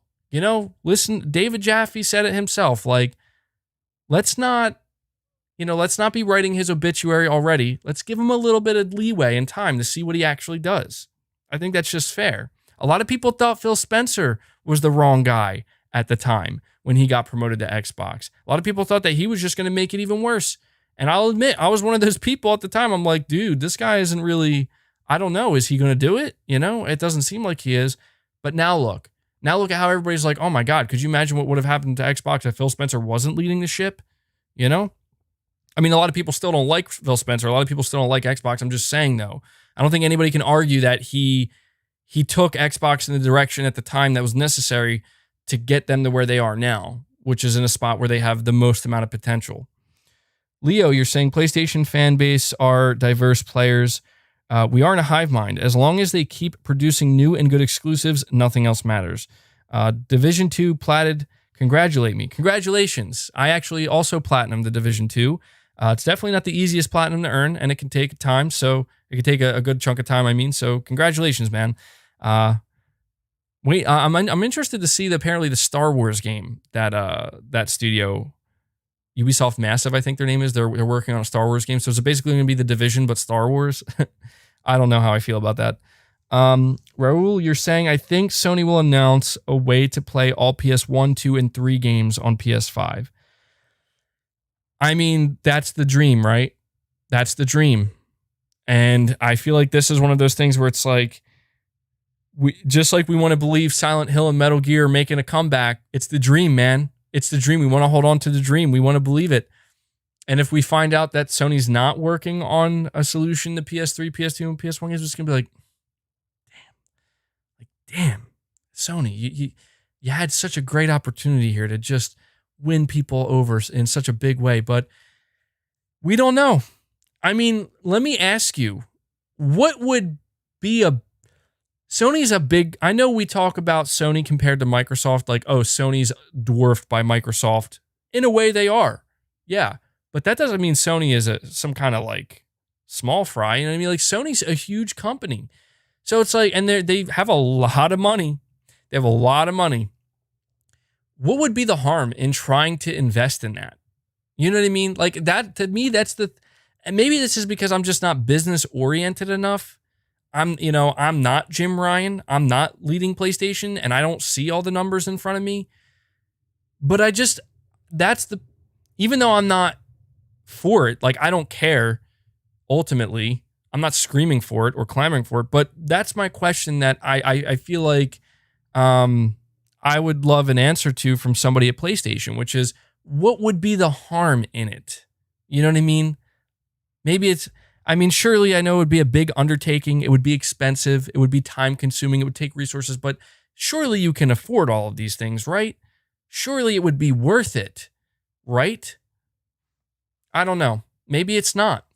Maybe it's not. I don't have the answer to that. But to me, it just, from the outside looking in, I have to wonder, why wouldn't you do this? Microsoft is doing it. Why can't you do it? Let's move on here, though. This person says, I'm feeling confident. People should wait until June to make their judgment. Jim Ryan, excuse me.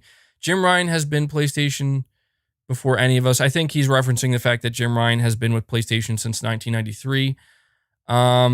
Sean says, I'm a bit wary of their business model currently. Not a fan of Jim Ryan and his blockbusters.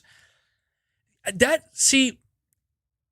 this is not to you personally, Sean, but this is what confuses me.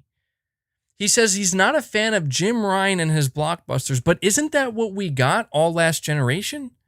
I mean, granted, I know Jim Ryan wasn't the person in charge of all of PlayStation at that time, but isn't that what PlayStation is known for now? Isn't that what PlayStation is?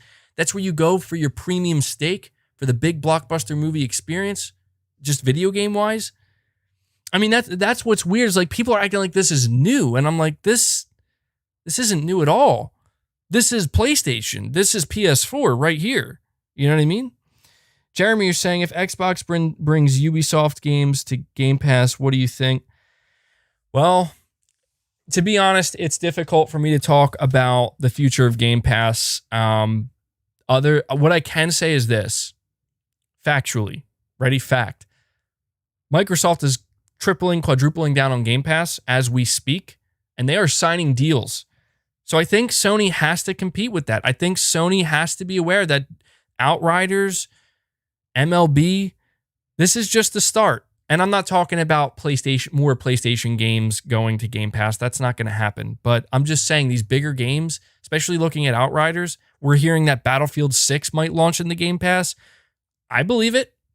I believe it. Have you seen what Microsoft is trying to do with Game Pass? I certainly believe it. So Sony needs to contend with that. They need to not take that lightly. Okay, if Battlefield 6 launches in the Game Pass, Sony, you can't take it lightly. All of Bethesda games launching in the Game Pass, I know that some of them may be 5-6 years away. It doesn't matter. Don't take it lightly. Sony shouldn't take it lightly. And I don't think they will. I don't think Sony is anywhere near as complacent as people believe they are. I think they're quiet. And I think that they're making some business-oriented decisions right now that not everybody's happy with, but I do not think they are complacent. I would love to be right about what I'm saying. And I think that if you're a PlayStation fan, you hope that I'm right, right? We hope they're not complacent. We hope that they're doing some big things. Magnum Visuals, you're saying Phil Spencer hyped games that are years away, possibly until the next consoles, using CG trailers as filler. I just think that is false advertisement. Look, I'm not trying to talk too badly about Xbox here, because that's not what this conversation is meant to be about. But the difference, again, I'm just going to give it to you straight. I'm going to shoot straight right now. You want to know the difference between Microsoft and Sony in 2020? Sony showed gameplay that looked really damn good from not just one game, but quite a few games. And they delivered those games. And they're still in the process right here, right now, in the next couple of weeks, delivering those games. In the next couple of months, delivering those games. That's what Sony did. Microsoft showed gameplay of Halo Infinite, and it didn't look good. People raged because that's how not good it looked. And then they, as you said, they showed a bunch of CG trailers, or they showed gameplay of smaller games that, frankly, no one's talking about right now. I'm not trying to go in hard on Xbox right now, but I'm just trying to make sure people don't forget. People don't forget. Like that person said earlier in this podcast, they went back and they watched the Future of Gaming reveal, and that was a great reveal because you know what Sony did? They said, we're going to let the games do the talking, and they showed a lot of gameplay. Sony's been doing state of plays for many of their games. They did it for Demon's Souls, Last of Us, Ghost of Tsushima. They've been showing a lot of raw gameplay of Returnal. They already showed raw gameplay of Ratchet and Clank. This is what I'm saying. People, guys, don't lose sight of the things that Sony is and has been and is still doing right, because these are the things that hold the most weight for the majority of people. I know there are people screaming about backwards compatibility, but there's more people screaming about how amazing that Ratchet and Clank and potentially Returnal gameplay looked and does still look, okay? Don't lose sight of that. Again, I'm not trying to defend. I'm just trying to remind. That's all. Chris B, you're saying, what will happen to things like Concrete Genie? Dreams is a AAA only world. So that's a good question. That's a good question, Chris, that I don't have an answer to. If this initiative underneath Sony is true, where it's like, see, this is where there's a little bit of conflict here. If Sony isn't killing Dreams. Sony's okay with Dreams. Apparently, they love Dreams. They're continuing to support it. They're continuing to support Media Molecule. You assume that Pixel Opus, who made Concrete Genie, that they're working on their next game and it's not going to be a AAA game. I mean, is Sony going to try to convert Pixel Opus into a AAA studio? Maybe. And what I mean by that is I want you to take a good look at Astrobot, okay? People are wondering why, like people say Sony shut down PlayStation Japan. No, they didn't. They downsized it to now PlayStation Japan Studio is just one singular team, Team Asobi. They are working, and I could be wrong, but they said it themselves. They're continuing work on Astrobot. They're working on a AAA Astrobot game. Okay? A lot of people played Astrobot on PS5 and they said, this is basically like a AAA platformer. This is as good as some of the stuff Nintendo's producing. Yeah, they heard you loud and clear, and we all loved it. They're making a AAA Astrobot game. Does that sound bad to you? That doesn't sound bad to me at all. I'm all for that. Okay? I think that they could do the same thing with Media Molecule, and I think they did that with Media Molecule, not necessarily with Dreams, but because Dreams is different, but like with Little Big Planet in the past, and they can do that again. And I think that they're going to try to get Pixel Opus and like kind of grow them to produce these games that are not necessarily hyper realistic or gritty, super serious games, but something that's more lighthearted, something that's more diverse, but something that you can have that diversity and they can be AAA. You can have a AAA Astrobot game alongside God of War Ragnarok. See, this is why I'm not against what Sony's striving for. They want AAA. They want it. They want the quality. And I'm all for that, man. But that's a good question. We're going to have to see with some of those studios what happens. We have the Masticator. You're saying, I guess people might be more confident if Sony wasn't putting all their stock in The Last of Us, Uncharted, Neil, all the unnecessary downsizing that just disappeared. All the unnecessary downsizing done doesn't inspire confidence, though. Well, here's the thing. You have to ask yourself, why would Sony downsize Sony Japan? Why would they let this talent go? The only logical conclusion is because they're not producing the results that most people want. I mean, guys, I feel for you. Those that are next to me saying, but Ape Escape and and The Last Guardian and all these and what's the other one? There's a bunch of games that Sony Japan produced. There's one that people always meant, Gravity Rush. Gravity Rush. I didn't play most of these games, and I'm sad to see Sony Japan downsize, and I feel for you. I feel for people who love these games and now they're just gone. But the reality is that most people, like the overwhelming majority of people, were not buying these games. Does that mean I believe that they shouldn't exist or shouldn't have a place? No, but it does mean I can understand why Sony's doing this. I can understand it. Doesn't mean I think it's the greatest thing in the world, but you have to use your brain here and try to rationalize and understand just because Sony is downsizing Japan Studio doesn't mean that they're not trying to grow in other areas. They are. The downsizing of Japan Studio may mean the growing of a different studio, maybe like Sony Bend potentially. I mean, I know that they just lost some talent, but there's still a lot of talent there. We're going to have to see. There are questions that we're not going to have the answers to for a little while, unfortunately. And I'm just doing my best to try to see the glass half full, not empty, because I'm not convinced yet that it's empty. Okay, Kapapa, you're saying Game Pass is not about Sony. It is about getting people from Steam. 18 million Game Pass subscriptions is a disaster financially. Well, that's the thing. I mean, I hate to have to be the one to say this, but we all know it's true. There is no such thing as a financial disaster for Microsoft. Somebody said earlier that the greatest strength Xbox has right now that they've never had before is they have access to the war chest. By the war chest, they mean unlimited money. And that is true. And that's something that we need to understand is just not something Sony has. And I think Sony could be better for it because I think we can all agree that it's not always about the money. Money doesn't solve every problem. I mean, it can solve a lot of problems. Believe me, it can. But it doesn't solve every problem. Sony needs money, just like Microsoft does to produce games, to produce studios, to produce higher quality games. And right now, for those wondering why Sony is maybe becoming more risk adverse, I know we don't want to hear that, but the reality is we want those bigger games. We want more God of Wars. We want more, not necessarily Uncharted, but just these bigger budget games. We want them, and we want them more frequently, and we want them to be even bigger than they were before. We want them to be even better. It costs a lot of money.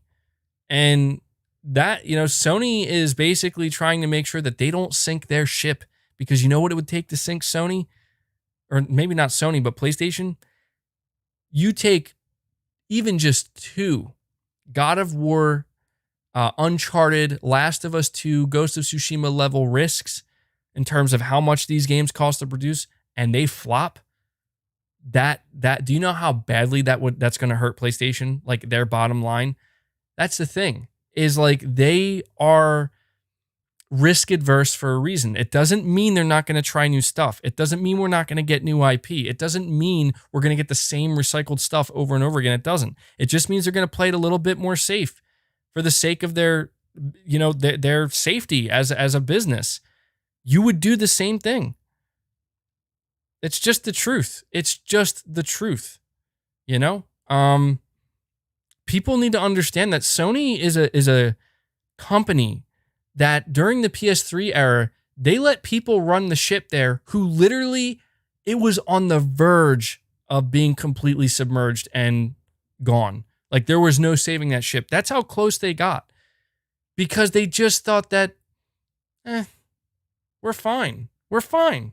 We don't need to do anything. That's not what Sony's doing right now. There's a difference between complacency and just making the necessary, what you would believe to be the necessary business steps to keep your business going good, and to make sure that, if anything, guys, what Jim Ryan is doing now is actually beneficial for Sony in the long run, because if what they're doing now is they want to try to make as much money as they can, right? For example, Days Gone going to PC. Do you know why I'm not upset about that? Because I just realized that that's going to probably make Sony a pretty good chunk of change, and that money's going to then be folded back into more games, right? Just like Horizon Zero Dawn releasing on PC. This doesn't hurt me at all. If anything, that's good for me. These movies that Sony is producing I know that we cringe at like, oh, an Uncharted movie, how's that going to be? A Horizon Zero Dawn movie apparently is happening. Twisted Metal TV show, Last of Us TV show. This stuff has the potential to make a lot of money. And these are PlayStation brands that are going to rake in more money. Right now, what Sony's trying to do is make as much money as they can off of what they've established. And what they're going to do is, if they successfully make a bunch of money, a lot of money off of doing what they've established, more God of Wars, maybe more Uncharted's even, but more Horizons, stuff like that, then they're going to have even more leeway to take even more risks. That's just the truth. Basically, what Sony wants to do right now is they want to, these properties that they've established, people, they don't understand. They just don't understand. Ghost of Tsushima was a massive risk for Sony, okay? And I'm sure Sony was probably sweating a little bit with how long the development of Ghost of Tsushima took. If you read an interview with Sucker Punch, they said that they spent 4 years, or I don't know if it was 4 years, but multiple years just working on Ghost of Tsushima's combat to perfect it.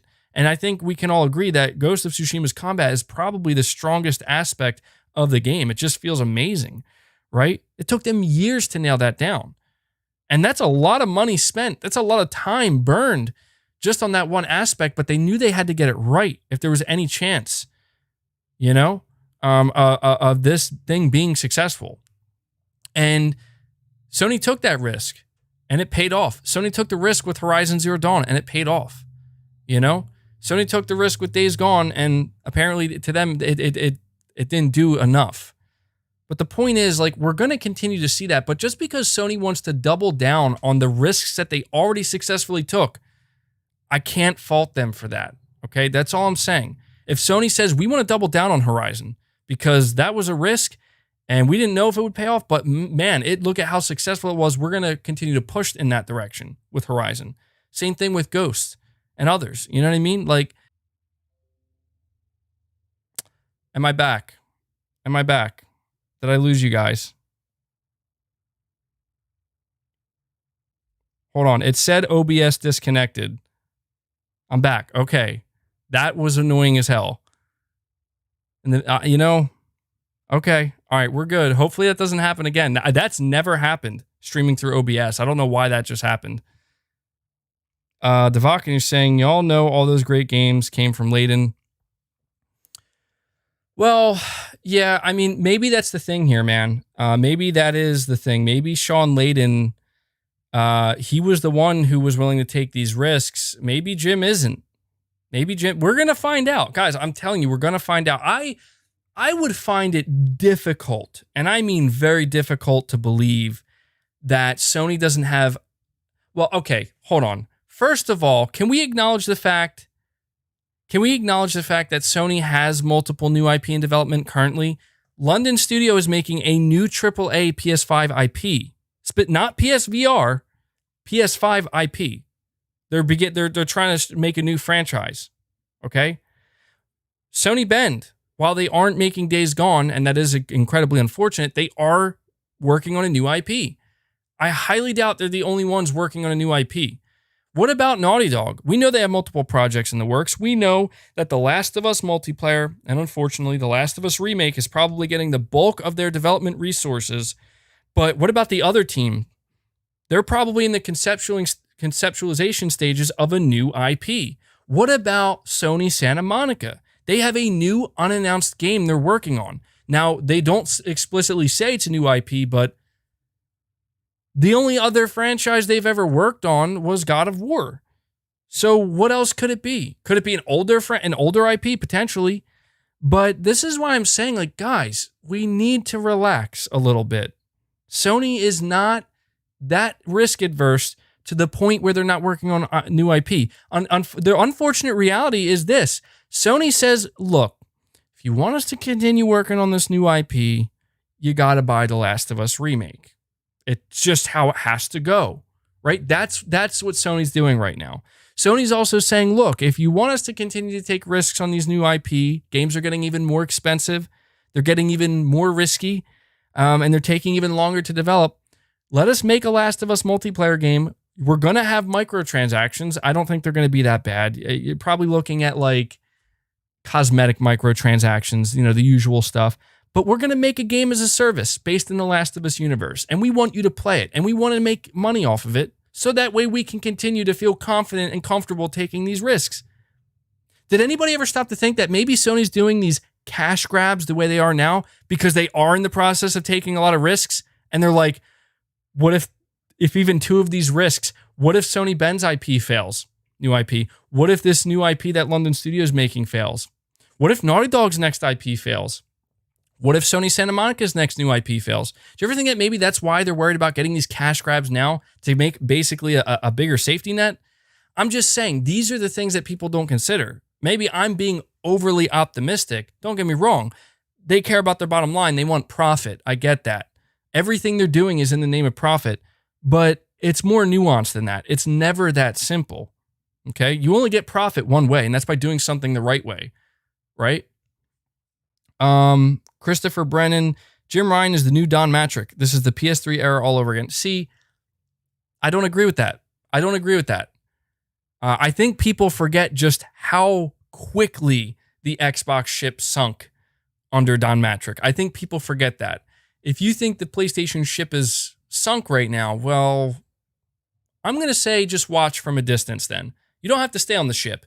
Get on your life raft or your lifeboat, or put your life jacket on, get on your raft, and just watch from a distance, because I guarantee you're going to be paddling back to come back to the ship. I'm telling you. Maybe I'm being a little bit overly confident in saying that, but I have a good feeling. I do. Dominic, you're saying if PS5 fails, then Sony might become a third-party publisher, since this is literally the only thing they got left that actually is profitable. I'd be laughing my ass off if Microsoft purchases them, LOL. Well, as ridiculous as that sounds, there is something we have to understand here, and that is if the day were to ever come, let's just use PS5 as an example.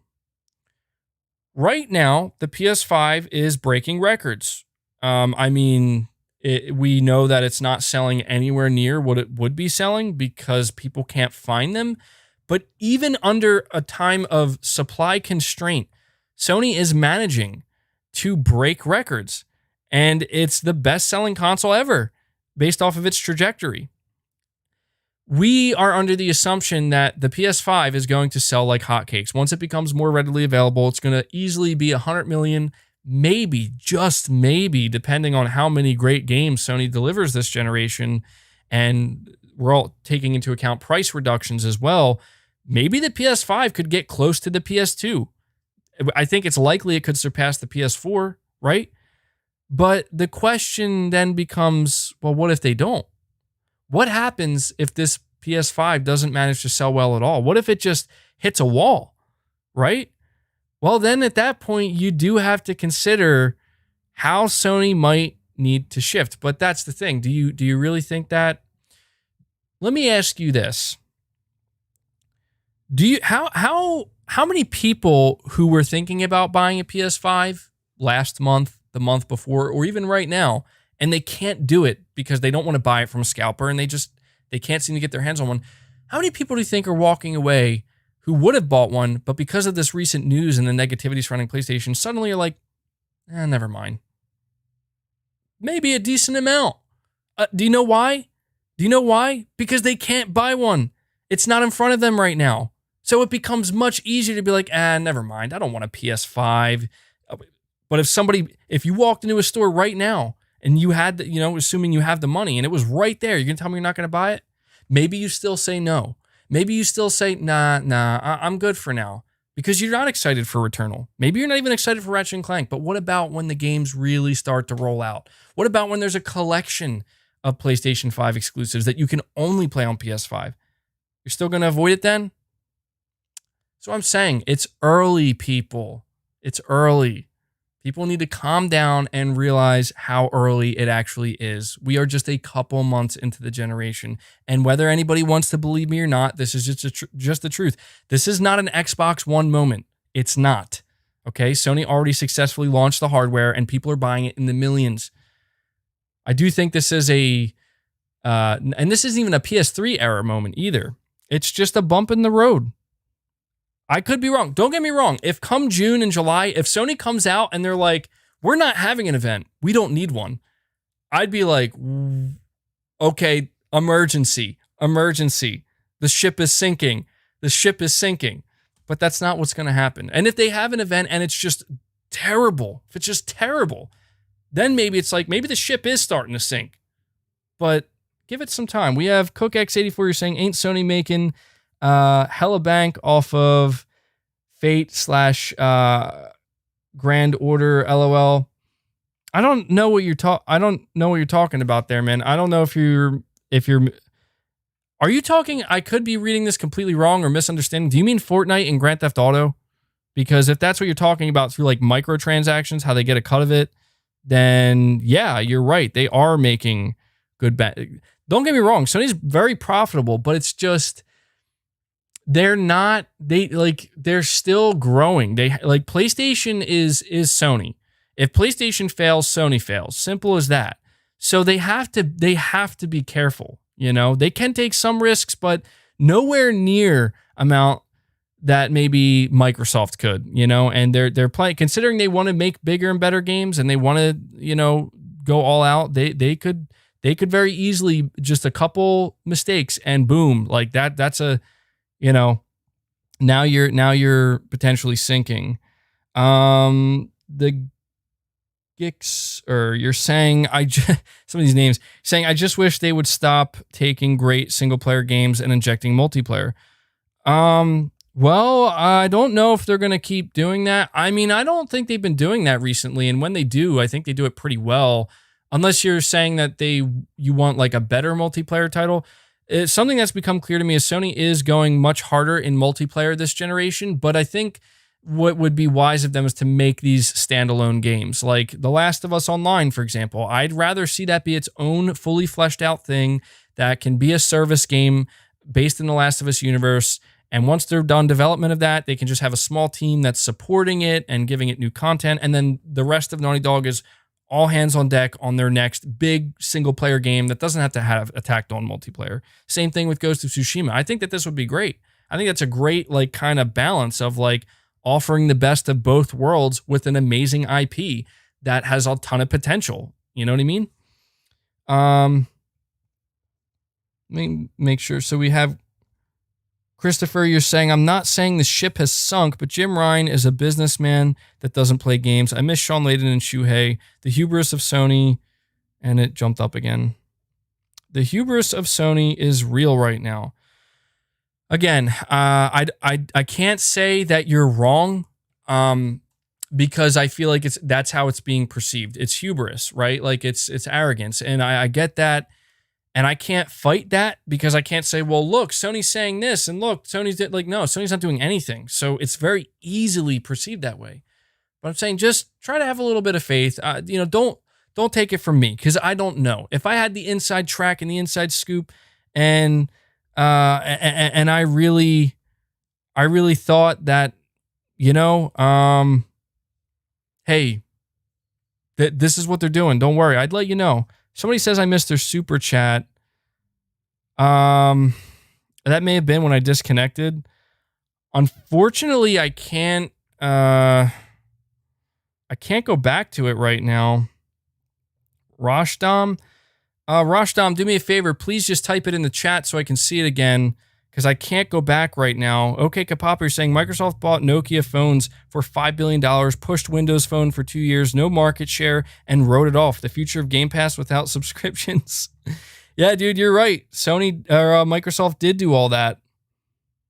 Yeah, Rashdam, you're saying I missed your super chat. I apologize, man. Unfortunately, I can't bring it up, so please just type whatever it was that you typed in the super chat in the chat, and I'll look for it so I can answer you. I think you gave that super chat when I got disconnected for a couple of minutes. It wasn't even a couple of minutes, just a couple of seconds. So I'll be looking out for that. But I don't want to miss it because I feel bad. I hate missing super chats. Let's move along here, though. Sergio says, I feel great about PS5 and I'm very much looking forward to the future of PlayStation. But if things go completely south, I also own an Xbox. LOL. So he has, Sergio has an insurance policy taken out with an Xbox. Okay, Rashdam, you're saying, I was just saying that I'm not a huge fan of Western Sony. I grew up on Japanese focused Sony. That's what got me on the platform. And yeah, and that's the thing is I think a lot of longtime fans feel that way about PlayStation, with especially the closure of Sony Japan. And there's no doubt they're becoming more westernized. I mean, I feel for you, man. I do. I mean, my favorite games are Japanese games, and I don't want to see Sony abandon it. But I can't lie to you when I say that I like big AAA Sony better than previous Sony. I like both. I want both.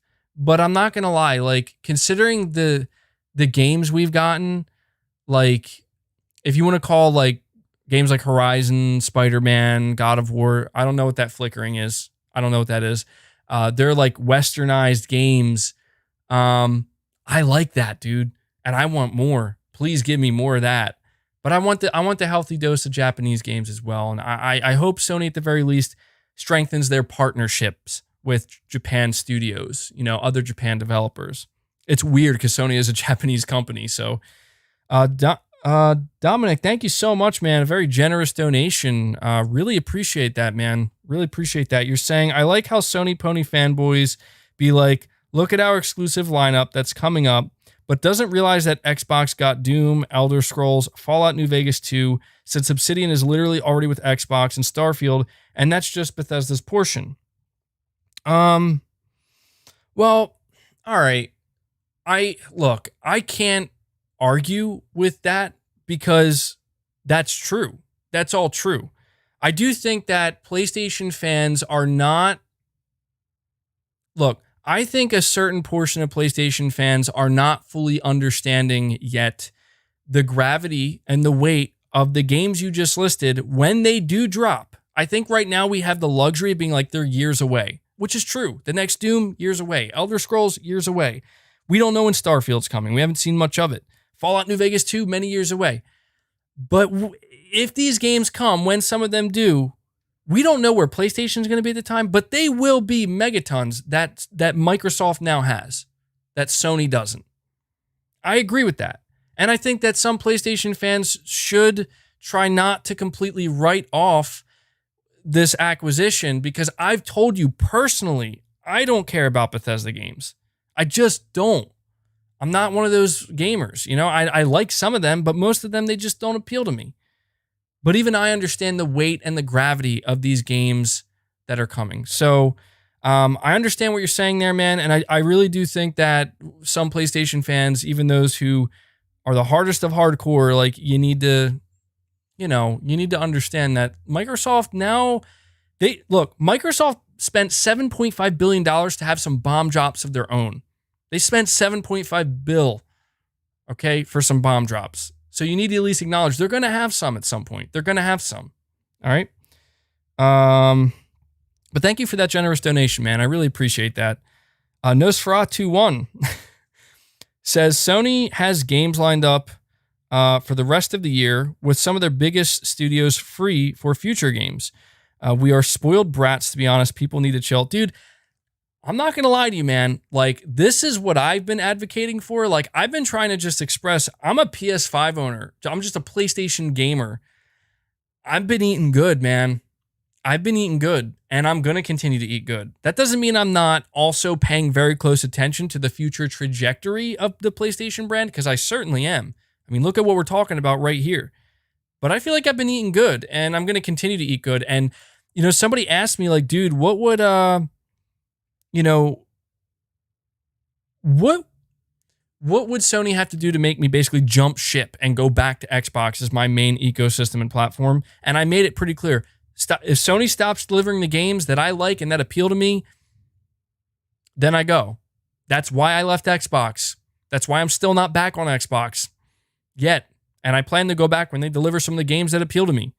That's what it would take. What would it take for me to be concerned about the future of Sony's of PlayStation, definitely more than what we're seeing now, for sure. We got to see the games. We're getting the games. We've got the games. We have more games coming. If Sony messes that up, then we have some serious talking to do about what is going on. That's the thing.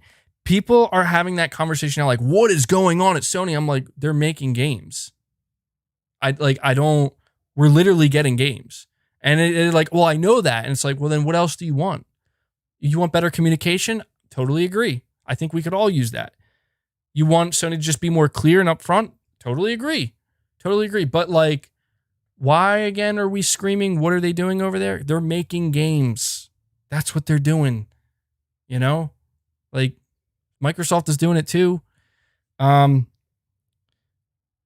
by Joe. Say, appreciate what you do. Thank you, bud. I appreciate that. We have Henry Haskin. You're saying, what's up, MBG? Nice to see you live on a Thursday. Yeah, I've been trying to go live a little bit more often. I think you guys really enjoy it. I enjoy it. It's a good time. By the way, guys, we have over 900 people watching. Please hit that like button. We have over 400 likes already, which is awesome. Maybe you can help me get it to 500 likes, maybe even beyond that. We're going to continue on a little bit longer here because it's going pretty well. There's something I got to mention here real quick. Somebody I saw in the chat was asking about this All Right Guys hoodie that I'm wearing. This was part of my older merch lineup. So currently you can't purchase it because it's not there. However, I can very easily bring it back. It's maybe something I should have up.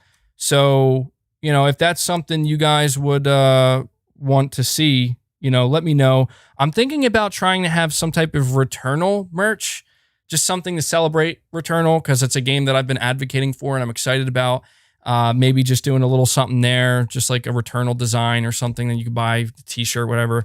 I don't think Sony will care. I mean, I'm a small fish, you know what I mean, in a big ocean. So I highly, it's not like I'm going to be, making buku money off of, buy my Returnal merch. Look, I got all your money, Sony. Like, I don't think that would be a problem, but just something for people who really are into the game. Also something for myself because I'm excited for it. We'll see about that though. But yeah, there's a lot of there's a lot going on right now when it comes to the conversation that surrounds Sony PlayStation and the direction they're going in. Why are they so quiet? I am a firm believer right now, and I may make a completely dedicated video to this because this stream's like, almost 2 hours now, but I may make a completely dedicated video to, you're waiting for that rant juice mug. I'll do that too. Don't worry.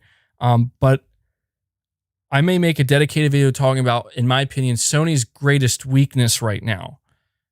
And that is their silence. I think it can help them, as I said, because this is going to make them hopefully double up on what they got to show. Because the longer they stay quiet while there's more bad news, you're letting the fear fester, and people start to run with some crazy stuff. And it's going to really be up to you to it's going to really be up to Sony to really remind people why you don't need to fear anything. So let's continue on a little bit here, though. Cook X, you're saying, okay.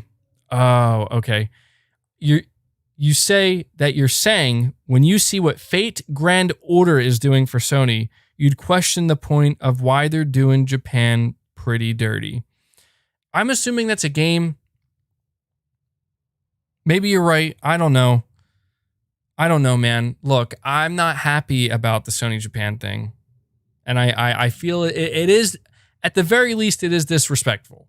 I'll just put it that way. Like, Sony's straight up disrespecting, Japan studio, but, business is business, man. And I can't sit here and be like, I know what to do. I don't know what to do.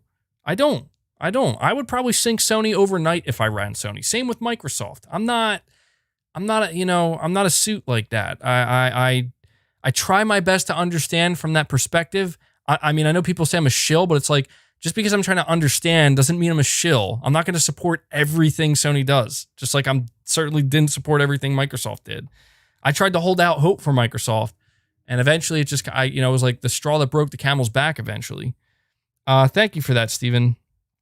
And yeah, thank you for those dollar donations. So let's continue on here a little bit more because I feel like I did not do enough reading of the community. We have Keximus saying moving to California was a mistake. Abandoning Japanese devs was a mistake. Letting Western suits at the top decision-making positions was largely a mistake. $70 games is such an arrogant mistake. If Sony is going to run itself into the shitter, I hope they do it quickly. And this is coming from a guy who had a PS1 through PS4. Well, I mean, geez, dude, like, it's, again, like, I mean, that's a very that is very much doom and gloom, man. Like, you think Sony's really running themselves into the ground? Can we wait a little? Can we give them at least a damn year, please? With the PS, can we give it 1 year before we assume they just drove off a damn cliff? At least let the car hit the bottom and explode before we assume it's 100% over. I don't think Sony even drove off a cliff right now. So I don't think we have to worry that much, dude. I mean, the whole California thing, I don't know. We got to give it a little bit more time. Chris White, you're saying, I'm feeling great. Sony always delivers when it comes to game quality. I think between COVID and the delays for games and rumors all over the place, people are freaking out way too easily, but this is only the beginning of the generation, and Sony is leading when it comes to games and innovation, and those are the two most important areas to me. Keep it up, Sony. See, I appreciate this more than the doom and gloom one, because it's like, maybe it's, sure, I'm biased, but it lines up with my general feelings, truly. Like, when it comes to the games, Sony is leading with both the games and innovation in that area. And I agree, man. Like, that is important. That is the most important, honestly, before all else. I don't care about services, value, price of games, all that stuff. I get it. You know, older games, I get it. But the new games, what's coming now and later is what's important, you know? I think that Sony is doing fine right now, personally. They'll announce more info about God of War and Horizon later this year, which will stir up hype and make everyone forget about what's happening now. Going all in on AAA games makes sense too, as this is why many of us favored the PS4 over the Xbone last generation. Okay, very good take there. I'm trying to really start to steamroll through these because there's a lot. Prince Groove, I'm totally enjoying the new system update. PS5 feels about 95% satisfactory. Just want that internal SSD upgrade. I'm happy to hear that, man, because I feel like there was a lot of negativity surrounding that update, unfortunately. I actually really like a lot of the features that Sony brought with the latest PS5 update. This person says, I'm thinking about quitting gaming. I feel like I'm wasting my time and money on a virtual reality that's not real. That's quite unfortunate. Daniel says, okay, let me see how long this is first. Okay, that seems to be not too long. So let's read what Daniel's saying here. Hold on one sec, guys. Okay, my chat is a little bit broken right now. He says, well, my biggest criticism from Sony is the fact that they don't care to produce any JRPGs since early Vita days, either first or second party exclusives. It's sad when you get 2 generations, maybe 3 without games like Wild Arms or Ark the Lad. And now they also are closing the online store for digital games without backwards compatibility with PS5 from PS1 through PS3. We don't really care since I already own most of the must-haves from all of those systems, but for people who have yet to play some of those games, it's sad. And see, okay, so what I appreciate about this is it highlights something that I think we do need to acknowledge, even the most hardcore PlayStation fans.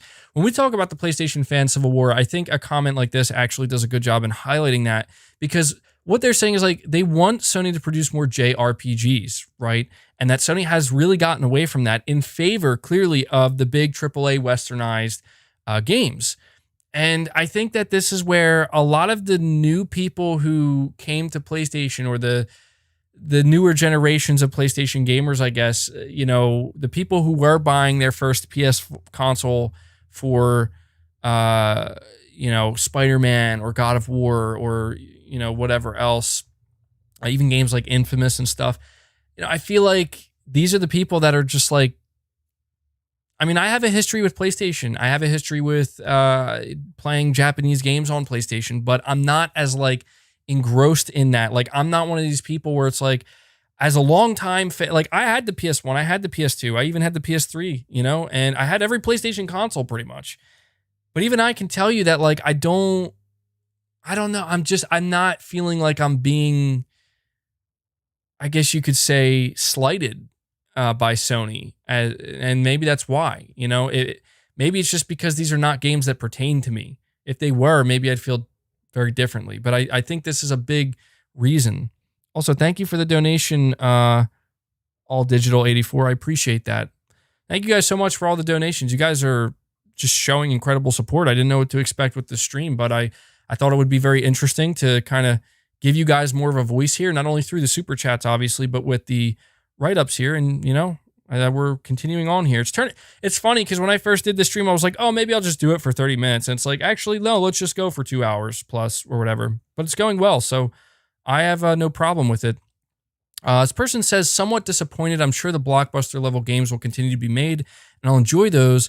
But the direction that PlayStation itself is going seems like a departure from what they were in the PS4 era. Jim Ryan seems completely out of touch with some of the decisions and statements he's made about legacy games and shutting down Japan studios. Sean Layden didn't care about the sales as much. And one of those weird experimental games, let me bring that up so I can see it. Those weird experimental game, I completely lost it. Hold on. I'm getting sensory overload here. Okay, shutting down. Sean Layden didn't care about the sales as much, and one of those weird experimental games that fit PlayStation's culture. Now I feel PlayStation just wants to be the next Marvel of video games, which is great when the blockbuster hits come out, but the periods in between will feel more barren. Yeah, I mean, well, again, this kind of speaks to what I said earlier about I think Sony is... I think PS4 era Sony is not much different than PS5 era so far. You may not believe me when I say that. Guys, I got to drop the reality bomb on you. I got to do it. I have to. Sony sold 110 million PlayStation 4 consoles. Please remember, the PlayStation 4 was not backwards compatible at all. Outside of the few games you could play on PS Now. Maybe there was more than a few games, but if it was PS3 games, have fun streaming that. People need to realize this. PS5 era Sony is not much different than PS4 era because the only main difference is this. You talk about getting those smaller experiences. You think that maybe Sean Layden's mostly responsible. Maybe he was. I don't know. And you're saying he didn't care as much about sales. But here's the thing. Maybe this time around, Sony's just okay with saying we're going to let second and third party relationships provide those experiences, and we're going to focus even more on the bigger ones. Is that so bad? Is that so bad? Maybe when you think, well, Sony did a great job in the past producing some of these smaller experiences, maybe it does feel bad because it's like, yeah, maybe they did. But that doesn't mean we're not getting them. It's just Sony saying, look, we're going to let these guys fill the gap. That's all. It's not that different, people. I'm trying to tell you, it's not, trust me. People, I know Sony Japan worked on Bloodborne. Okay, and I'm not discounting any of the work they did on it, but I think people need to remember that was a second-party game, pretty much. I mean, it's a first-party IP, but would Bloodborne be what it is without From Software? I don't think so. I think From Software was responsible largely for what that game is. All right, and I think that Sony Japan probably did a lot of great work on it, but that, you see what I'm saying? Something like a Bloodborne can still exist on PlayStation. That's what I'm trying to say. That's all I'm trying to say. Next, Doc 1851, you're saying, I hope you get to my comment, MBG. It's based on rational thinking. Only has one like because I wrote it late. PS fans need patience. Yeah, that's something I may have to do in the future, maybe rather than going from the most liked down, because I got way more responses on this than I was expecting. Maybe before we end this, I could flip it. I could go to the top and sort it by newest, and we could do that. But I'm sorry if I can't get to your comment, man. It's difficult, If I was going to make a joke in the beginning, be like, I'm going to sit here for 7 hours straight and go over every single comment. Like, no way. JD Gamer, you're saying people forget that the Xbox One broke Xbox sales records for the first 18 months and sold well. My point is, it's not today we should be worried about. It's next year. So as you said, how will it look then? And that's what I'm trying to say. I understand that what is happening now for some people is painting a grim, bleak future, but don't jump to conclusions. I'm telling you, you're going to regret if you jump to conclusions. But maybe you won't regret it. Maybe that's dramatic, but I think you're just going to, you're going to feel a lot of negativity unnecessarily and needlessly. if you jump to conclusions now. Negative conclusions anyway. All Digital 84, you're saying, you are right. We can give Sony some time, especially when Microsoft had a whole generation to do something. Dude, thank you. Like, I tried to point that out where it's like, are we forgetting that like the entire generation last gen was like Xbox promising things and saying, don't worry. Dude, think about where my channel would be right now if I had stayed with Xbox. Okay? I was saying back in 2016 and 17, things are going to get better. It's just going to take time. And what I realized is people didn't want to hear that. They didn't want to, they're like, we don't care, dude. We don't care. And I'm like, you know what? Maybe you're right. Because if in that time I have to deal with Crackdown 3, I'm not doing it. You know, I'm not doing it. I'm not going to stick around and wait. God bless the Xbox dudes who did. I'm glad I didn't, because I would have missed out on some amazing games, you know? But it was true to an extent. We're like, look at where Xbox is now, where we are this generation compared to last generation. Things have turned around significantly for them. They're not at the top. I think they're still kind of far from the top, but they're working their way up. And I just think that that's something we need to acknowledge, that it's only been a couple months for Sony, man. Like, come on. Let's chill a little bit. We also have JD Gamer once again. You're saying when you stop making the things that people comment to you for, they go elsewhere. It would be ridiculous to see all the former PS Japanese game fans move to Xbox. Yeah, that I will admit that is one thing. Again, it's going to take time to watch it unfold, but I've seen like conversations had where it's like, you know, is Sony basically opening the door for Microsoft to suddenly just kind of make a big splash in Japan and with Japanese developers and, you know, gamers who appreciate more Japanese-centric games? I think they could be, but I don't necessarily know that they are yet. Again, I think if we start to see Sony's second party and third party relationships, like with Capcom, Square Enix and stuff like that, and maybe Konami, if they have anything going on with Konami, if we start to see stuff like that, like start to fade out, then it's like, okay, I think, and here's the thing, if that started to happen, I think Sony themselves would be like, wait, no, we still care about Japan. We're here. Don't go. We're good. But I don't think they're seeing that yet. You know, I think that Sony is trying to maintain healthy relationships with Japanese developers and publishers. And I think that matters more to them than what they're doing internally with Japan development. I think that's obvious. But if it starts to bleed out and have an effect on their partnerships, then that's going to be a problem.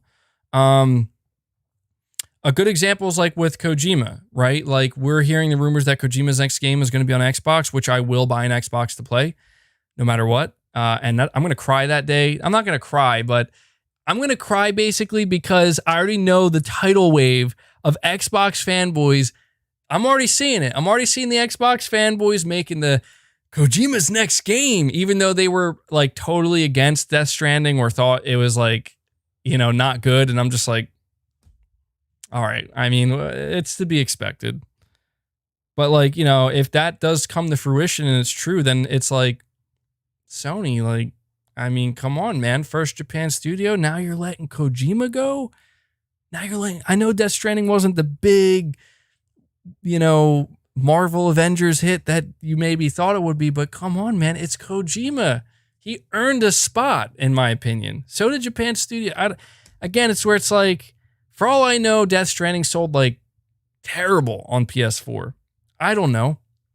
You know? And maybe that's why Sony's like, yeah, no, we're good.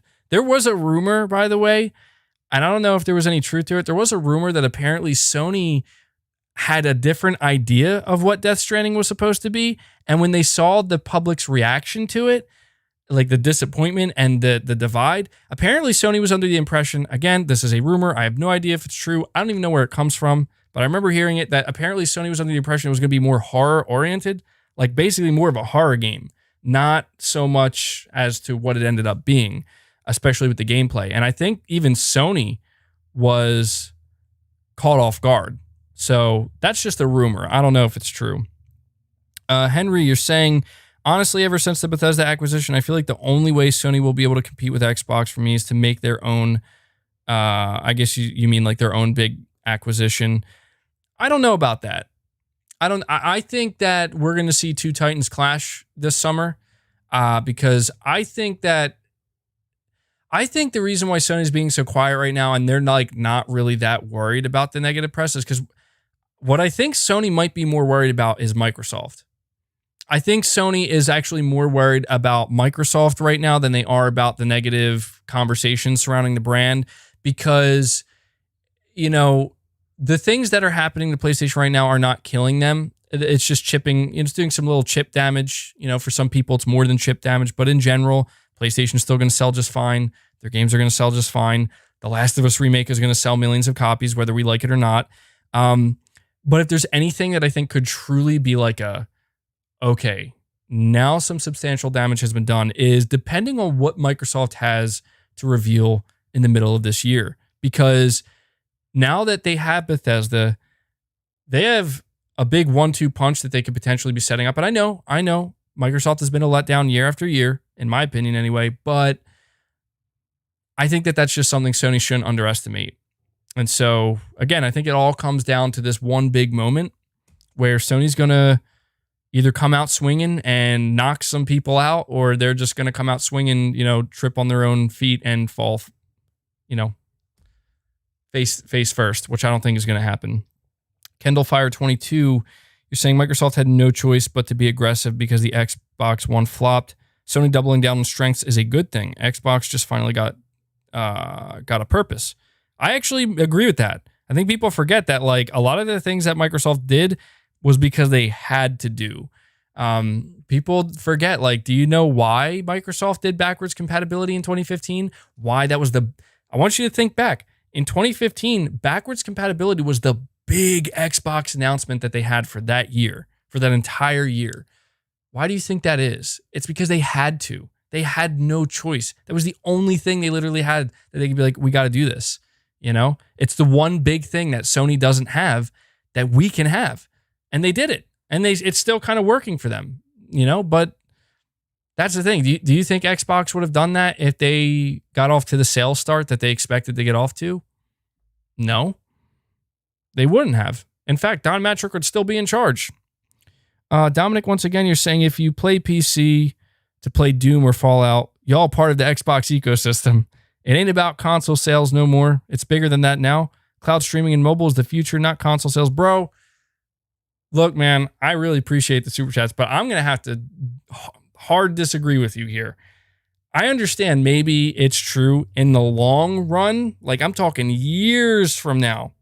Cloud streaming and mobile's the future. I don't want that.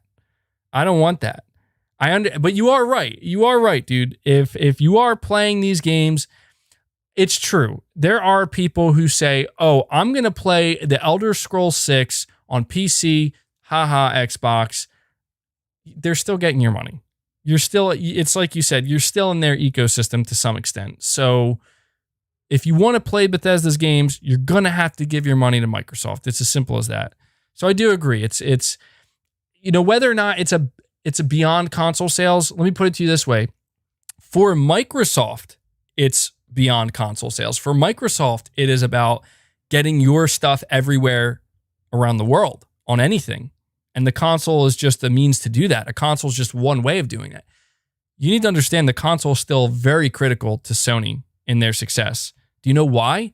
Because Sony continues to sell tens of millions of consoles. I mean, every console besides the PS3 has sold over 100 million. That's a huge success for them.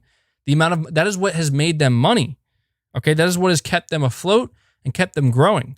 So for Sony, console sales are certainly still important. But when it comes to Microsoft never made money off of console sales because they never managed to really, Microsoft never managed to sell 100 million consoles. The closest they got was with the 360, and that was the only time. So again, their lack of, their ability to not sell enough consoles is what has led to everything that Xbox is doing today, for better or for worse. And that's just the way it is. Same thing with Sony. Sony's ability to sell consoles and to sell full price copies of games has led to where we are today for them. That's the way it is. We have Southern Prince 82. You're saying it's sad how Xbox fanboys keep betting on Bethesda to drop Game of the Year content when their last few games bombed. See, that's actually a conversation I have largely avoided on the channel because I just don't want to hear it. Like, I just don't care. It's like, it's true. It's true. Like, Bethesda, lately has been hit or miss. Xbox fanboys would agree with you if Bethesda wasn't acquired by Microsoft. But because they are acquired by Microsoft now, well, suddenly that's just not true, right? But if they weren't, they would be like, yeah, Bethesda's hit or miss. I think most people, rational people, can agree that Bethesda's been on a decline. They have been on a decline for some time. That doesn't mean that the last Doom was terrible. No, it wasn't. Apparently it was really good, but that's kind of all I can think of at the moment. They've had their issues for sure and have upset a lot of people. I think they've been recovering slowly, but it will be interesting to see what type of games they release, what the quality of those games are. I will tell you this, if there's any publisher that can benefit from the safety net of, well, it's only $10 a month or Game Pass is basically free, it's Bugthesda. I'm not trying to be rude when I say, I'm just saying, like, their games are notoriously buggy. So if there's any, I would be nervous, honestly. Like, if you're talking about a publisher that released games in extremely buggy and even close to broken states at full price. So to think about what they could potentially get away with under Game Pass, I'm not trying to be negative. I'm not trying to burst anybody's bubble. I'm just saying, man, brace yourselves. Brace yourselves. I will tell you this. People constantly harp on Sony for upping the price of their games. At least I know when I buy Returnal, when I buy Ratchet & Clank, when I buy Horizon, these are going to be highly, highly refined, highly polished games with minimal bugs, minimal issues. And if not, they will get torn to shreds because I'll be damned if I'm going to pay $70 for a game that it doesn't have that level of quality and polish that honestly is demand. It needs to be there at full price.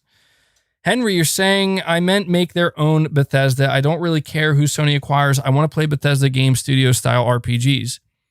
That I can agree with. I think it would be very wise and honestly good of Sony to maybe take a big risk sometime this generation. Let one of your big AAA high-quality studios make a big RPG. Just let them do it. See what they can do. It might flop, but I think maybe that could be what Sony Santa Monica is working on. It's been rumored for some time that they're working on a space IP. My phone's about to die, by the way, and I've been using this for chat. So I'll have to bring the chat up here real quick. Dominic, you're saying for the people that say Game of the Year, this and that, just remember that Fortnite won game. I think that's wrong. You're saying just remember that Fortnite won Game of the Year over Red Dead 2. If y'all actually think Fortnite was better than Red Dead 2, then give them that cush since y'all be something LMAO. All right, so I don't know what you're referencing. If you're talking about Game of the Year awards, I'm pretty sure it was God of War that won Game of the Year over sorry guys, I got to bring up my chat here. I think it was God of War that won over Red Dead 2. Am I wrong about that? I don't know. Look, man, just keep in mind, Dominic, look, first of all, thank you so much for the super chats, man. Just keep in mind, like, I don't hate Xbox. Like, I've been speaking pretty positively about Xbox in the recent months. I'm not fully backing them yet. I still have a lot of gripes with Xbox for certain reasons, for specific things. Like, I'm just not buying into Xbox the same way other people are. So just keep that in mind, man. Southern Prince 82, you're saying it's sad how Xbox. Okay, I already got that one. I think this chat This chat is just all over the place because I had it closed the whole time and I'm opening it and everything's coming at one time. So it's all catching up. Hopefully it's not like crippling my PC. And the stream is still going fine. So yeah, I'll go a little bit longer here. This is actually good. All right, hold on. Jeez, my chat is like, I made a mistake having it closed this whole time. I think it's caught up now. Magnum Visuals, you're saying Returnal looks like it has a fluid frame rate for sure. I think Returnal's 60 FPS and it looks great. And that's a game that's so fast paced and action oriented, it will benefit greatly from that. That's a game that you don't want to play at 30 FPS ever. Devakin, you're saying Bethesda's going to highly benefit from developing for one dev kit. Bethesda games famously have performed really poor on PS hardware. Yeah, that is true. I think that Bethesda was already kind of like a PC focused and Xbox focused developer, but I mean, they're still going to have to, they're not just developing their game for just the Xbox console. They're still, they're still basically developing it for PC and stuff. So, JD Gamer, you're saying Doom, you're like screaming, man. JD Gamer saying Doom, Skyrim, Oblivion, Fallout New Vegas were all Game of the Year candidates. Never mind Forza every year and the resurgence of Halo. So there will be awards. Dude, that's the thing is like, I want it to be known. I'm not over here saying Xbox winning Game of the Year. Yeah, right. Like never going to happen. Look, I'm somebody, I actually encourage that. Like, I see how people like run with it. And it's like, I think it's just, it's in recent years, it's been very easy to turn to Xbox and be like, you guys, you need to up the quality of your games because none of your games are like there's like Forza. By the way, you may hear my son crying in the background, just if you're wondering what that is. So I'm going to have to bounce from the stream soon. But I'm just simply saying that, look, like, I think that's good. Like if we start to see Xbox, because I want high quality games. People don't believe that. People don't believe that I'm going to go play Xbox games when they actually deliver games that appeal to me and look high quality. Like I will play those games. I want to see Hellblade 2. I want to see State of Decay 3. Okay. I want to see these games. And that's what it is. I want to see the next Forza. Starfield, again, I'm not a big Bethesda fan. I'm interested to see what it is. I'm interested to see what it is. And Dominic, again, you're saying, yes, Fortnite did, unless we're not counting the golden sticks. LOL. I didn't know that. That's sad if true.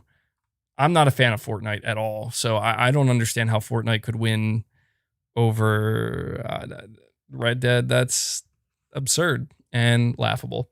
Corey Timmons, you're saying, so you're not going to talk about Sony coming out to make mobile games and live service games. Sony's starting to shit the bed. No Days Gone 2, what the F? Okay, so about that, here's the thing. As far as I understand, when it comes to Sony embracing development of mobile games, that is a separate project that is not underneath it is underneath their PlayStation Studios banner, but it has nothing to do with their first party. From what I understand, they're basically creating some smaller, separate team that's just focused on developing for mobile. If you guys know, I don't care about mobile gaming. I would prefer if Sony didn't do this. I would prefer if they took those resources and just put them into another game or something. But they're going to do it. They're going to do it just like Microsoft is.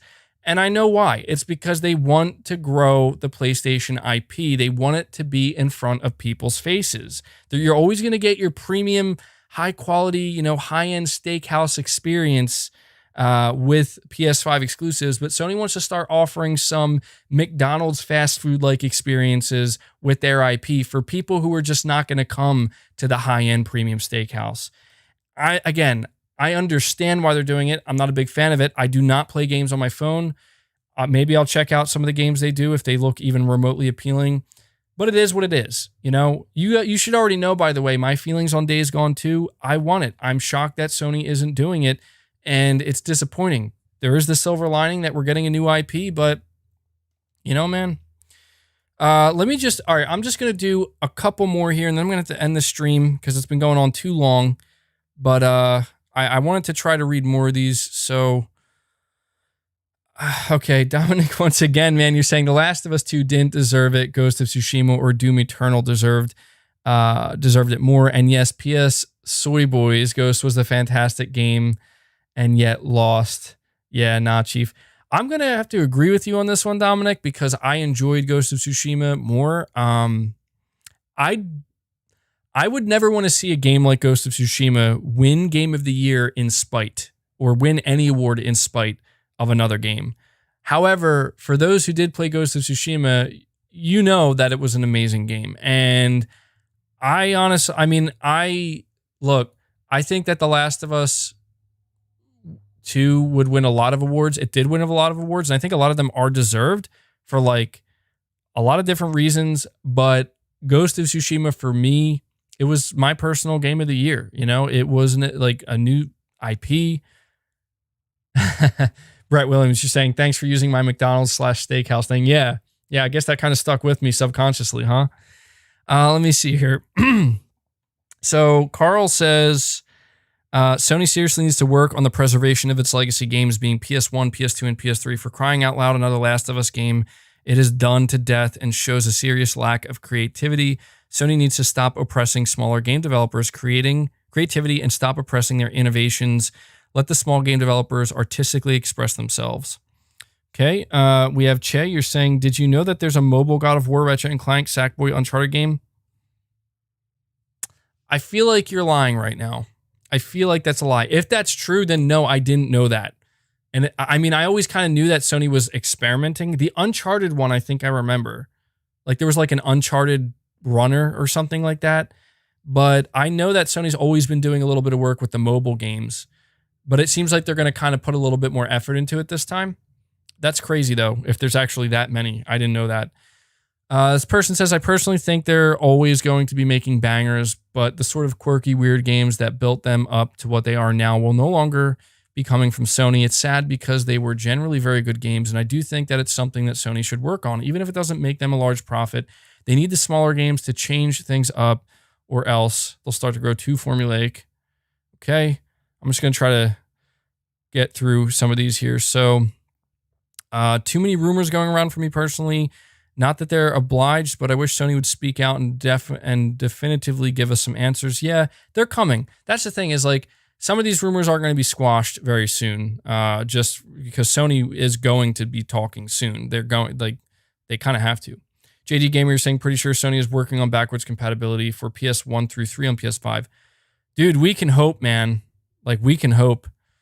Oops, I skipped over this one. This person says, I'm genuinely worried about PlayStation for a reason nobody seems to be mentioning. Most of the existing and upcoming PS exclusives are third-person action games. Now that Microsoft has acquired a bunch of studios, they will inevitably have more diversity in genres. Sony's focus on high Metacritic score and the lack of diversity might be devastating it in the future. Okay, so that's actually really good. I'm not going to finish reading that whole thing because we're running out of time here, but that's something that a lot of people do bring up. Okay, so just, again, trying to see things from a different perspective here. I'm just trying to bring a different perspective, and this is coming from somebody who wanted Days Gone 2. What if that's one of the reasons why Days Gone 2 got rejected? What if it's because Sony says, look, Days Gone 1, it's a little, it was great. It made us money. We want you to do something different because it's too samey. Days Gone is too similar to the other games that absolutely are getting sequels, and we want you guys to do something new and fresh and different. That's just different, What if that's why Sony rejected the pitch? Keep in mind who rejected that pitch, apparently, if I'm not mistaken, Herman Hulst, the dude who created Horizon Zero Dawn. Maybe that's what he's saying. Look, I know I'm being a little bit overly optimistic, but maybe Herman Hulst turns to Sony Ben and they say, Days Gone, it's too simple. It's too formulaic. It's too,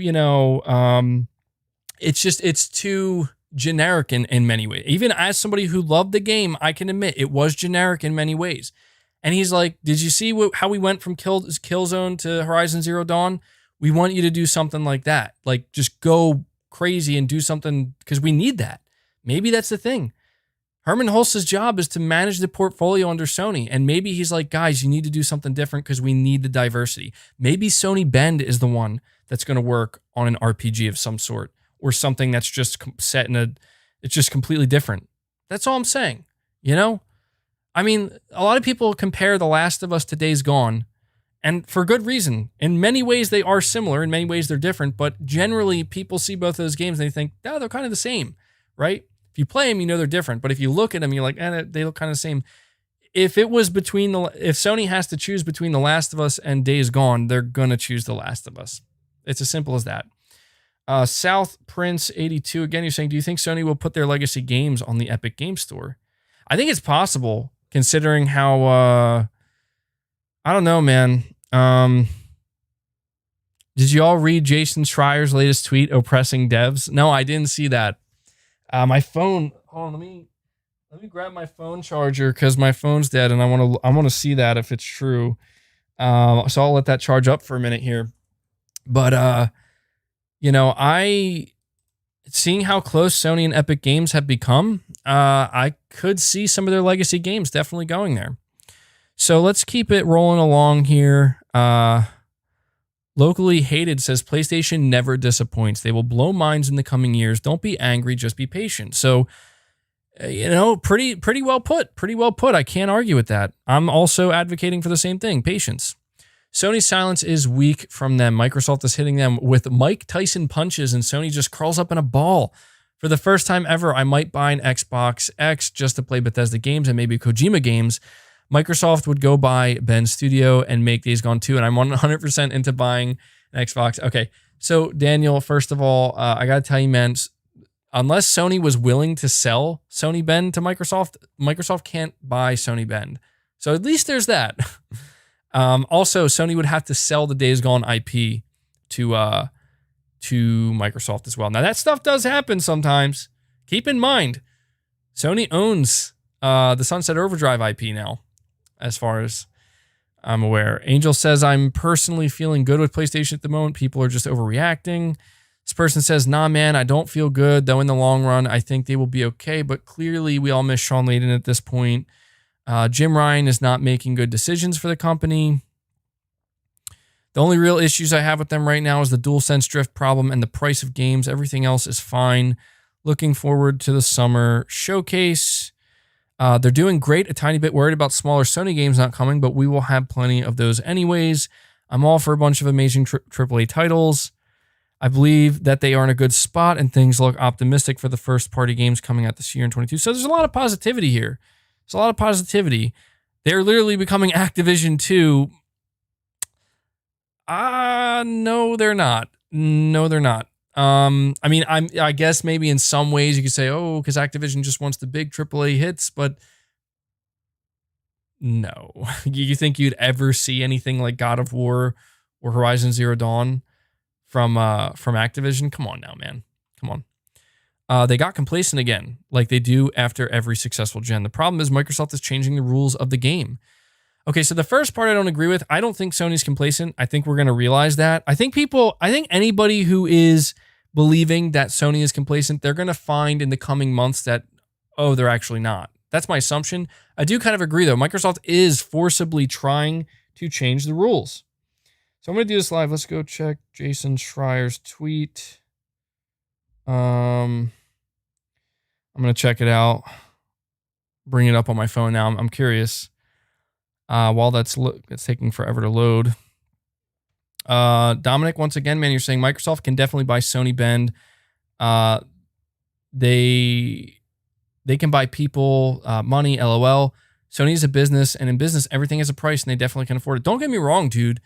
You have to understand that, like, Microsoft is only going to do that if they... I mean, look, if Microsoft wanted to offer billions of dollars for a single studio just to make Sony... Look, I'm going to tell you right now, I don't think Sony would ever do it. Even if Microsoft offered them like $7.5 billion for Bend, I think it's a matter of like dignity and pride. Like, they'd be like, no, you're not getting one of our own studios. You keep your money. But you are right to an extent that Microsoft can, dude, they can give people offers but it makes no business sense. So it's not even worth entertaining that.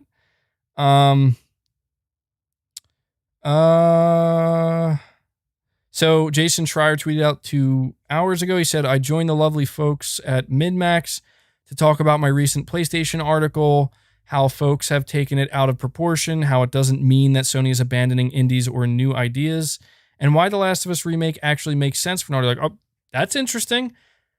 Okay, so apparently I might have to go listen to that, because apparently he's saying that people misunderstood his article, that his article is not saying that Sony is abandoning indies or new ideas, and he's claiming The Last of Us remake makes sense.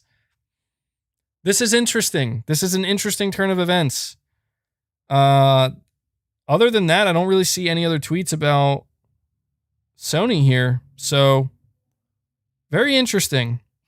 Very interesting, guys. All right. Really quickly here. So I missed the PS2 era when it was up to us to just play a bunch of games that turned out to be gems with the sheer volume of games they were pumping out that weren't perfect, but perfect in their own way. I want more variety from them, as I'm not a fan of Horizon or the whole open world thing nowadays. Maybe Returnal will fix that. Maybe I'm just asking for too much from an industry that isn't the same as it once was. Yeah, you might be, dude. Honestly, because I do understand what you're saying, but you might be, because you need to keep in mind Sony's doing a pretty good job. Like, you will have those games. You're getting those games. Like, look at Sifu, look at Kenna, man, look at Bug Snacks, look at a bunch of other games I'm probably just failing to mention here. You know, Oddworld and stuff. Like, and there's more. There's more that I know I'm forgetting. Like, you're still getting those, dude. You know, just don't listen to people telling you they don't exist. They do. You just got to look for them. That's all. You got to pay attention. Where the goddamn hell is PS1, 2, 3 backwards compatibility? I just want to see originality. If they give us a Last of Us remake, I will be pissed beyond belief. It was a near perfect game, and the last thing I want is to get it over and over. You want new interesting IP. They keep the cards close to their chest. Everything gets leaked now, especially since the Last of Us 2 leak. That's another thing too. We need to understand that, like, after the Last of Us 2 leak, I'm sure Sony put some serious plans in place to make sure nothing leaks. Have you guys noticed? And this is where I'm going to end it, because I got to end this. This is getting too long. I got stuff I got to do. Have you guys noticed that there have been like no Sony leaks or rumors this year? Like, outside of maybe like, oh, we caught wind that they're shutting down the stores and stuff. And maybe Sony doesn't care about protecting that stuff as much, because it's like, well, we're going to announce that next week anyway and like get out there. But have you guys noticed that? Like, there's just like no leaks or rumors around anything. Like, the stuff that we actually care about is seemingly so well guarded and protected, to whereas I look over on Xbox, there's like a new rumor and leak every single week. You're saying the Last of Us remake got leaked? Yeah, I mean, don't get me wrong. I think Jason Schreier's article is I think that's easily the biggest thing we got all year in terms of like information coming out that shouldn't have. But like, compared to last year and even previous years, it's like, it just seems a little bit less leaky. It seems a little bit less leaky. Maybe that's just me. I don't know. Maybe that's just me. Maybe I just wasn't paying close enough attention in previous years. But all right, guys, I am going to have to end the stream here. This was actually an incredible stream. I wasn't expecting it. You guys really just kind of came out in force. And I'm quite surprised at just, the turnout we're seeing here, or that we did see. I have to thank all of you guys. Huge shout out to all my channel members, by the way. But massive shout out to all of you guys who've donated super chats. Your donating of the super chats helps this channel probably way more than you know. So I just need to let you know how much I actually appreciate it, and how they go a very long way in helping me be able to continue to do what I do here. And yeah, it really means a lot. And so if you guys could do me a favor before you leave the stream, please hit that like button, and just make sure you do that at the very least to help get this video out there. We're already over 500 likes, so maybe we can get to 550 likes, maybe 600. So yeah, hit that like button, and I will catch you guys later. I'll most likely have a video out tomorrow. The next stream we'll most likely do is on Sunday with Press X Podcast. I hope I didn't pretty much talk about everything here today, so that way I have nothing left to talk about then. But there's definitely some things we didn't discuss. I will most likely put out a community submissions as well. So if I didn't read what you put here, you can put it in the community submissions, and I'll probably go over that. So once again, guys, thank you so much. You guys are awesome. Appreciate you hanging out with me. And I will catch you all later. Take care, guys.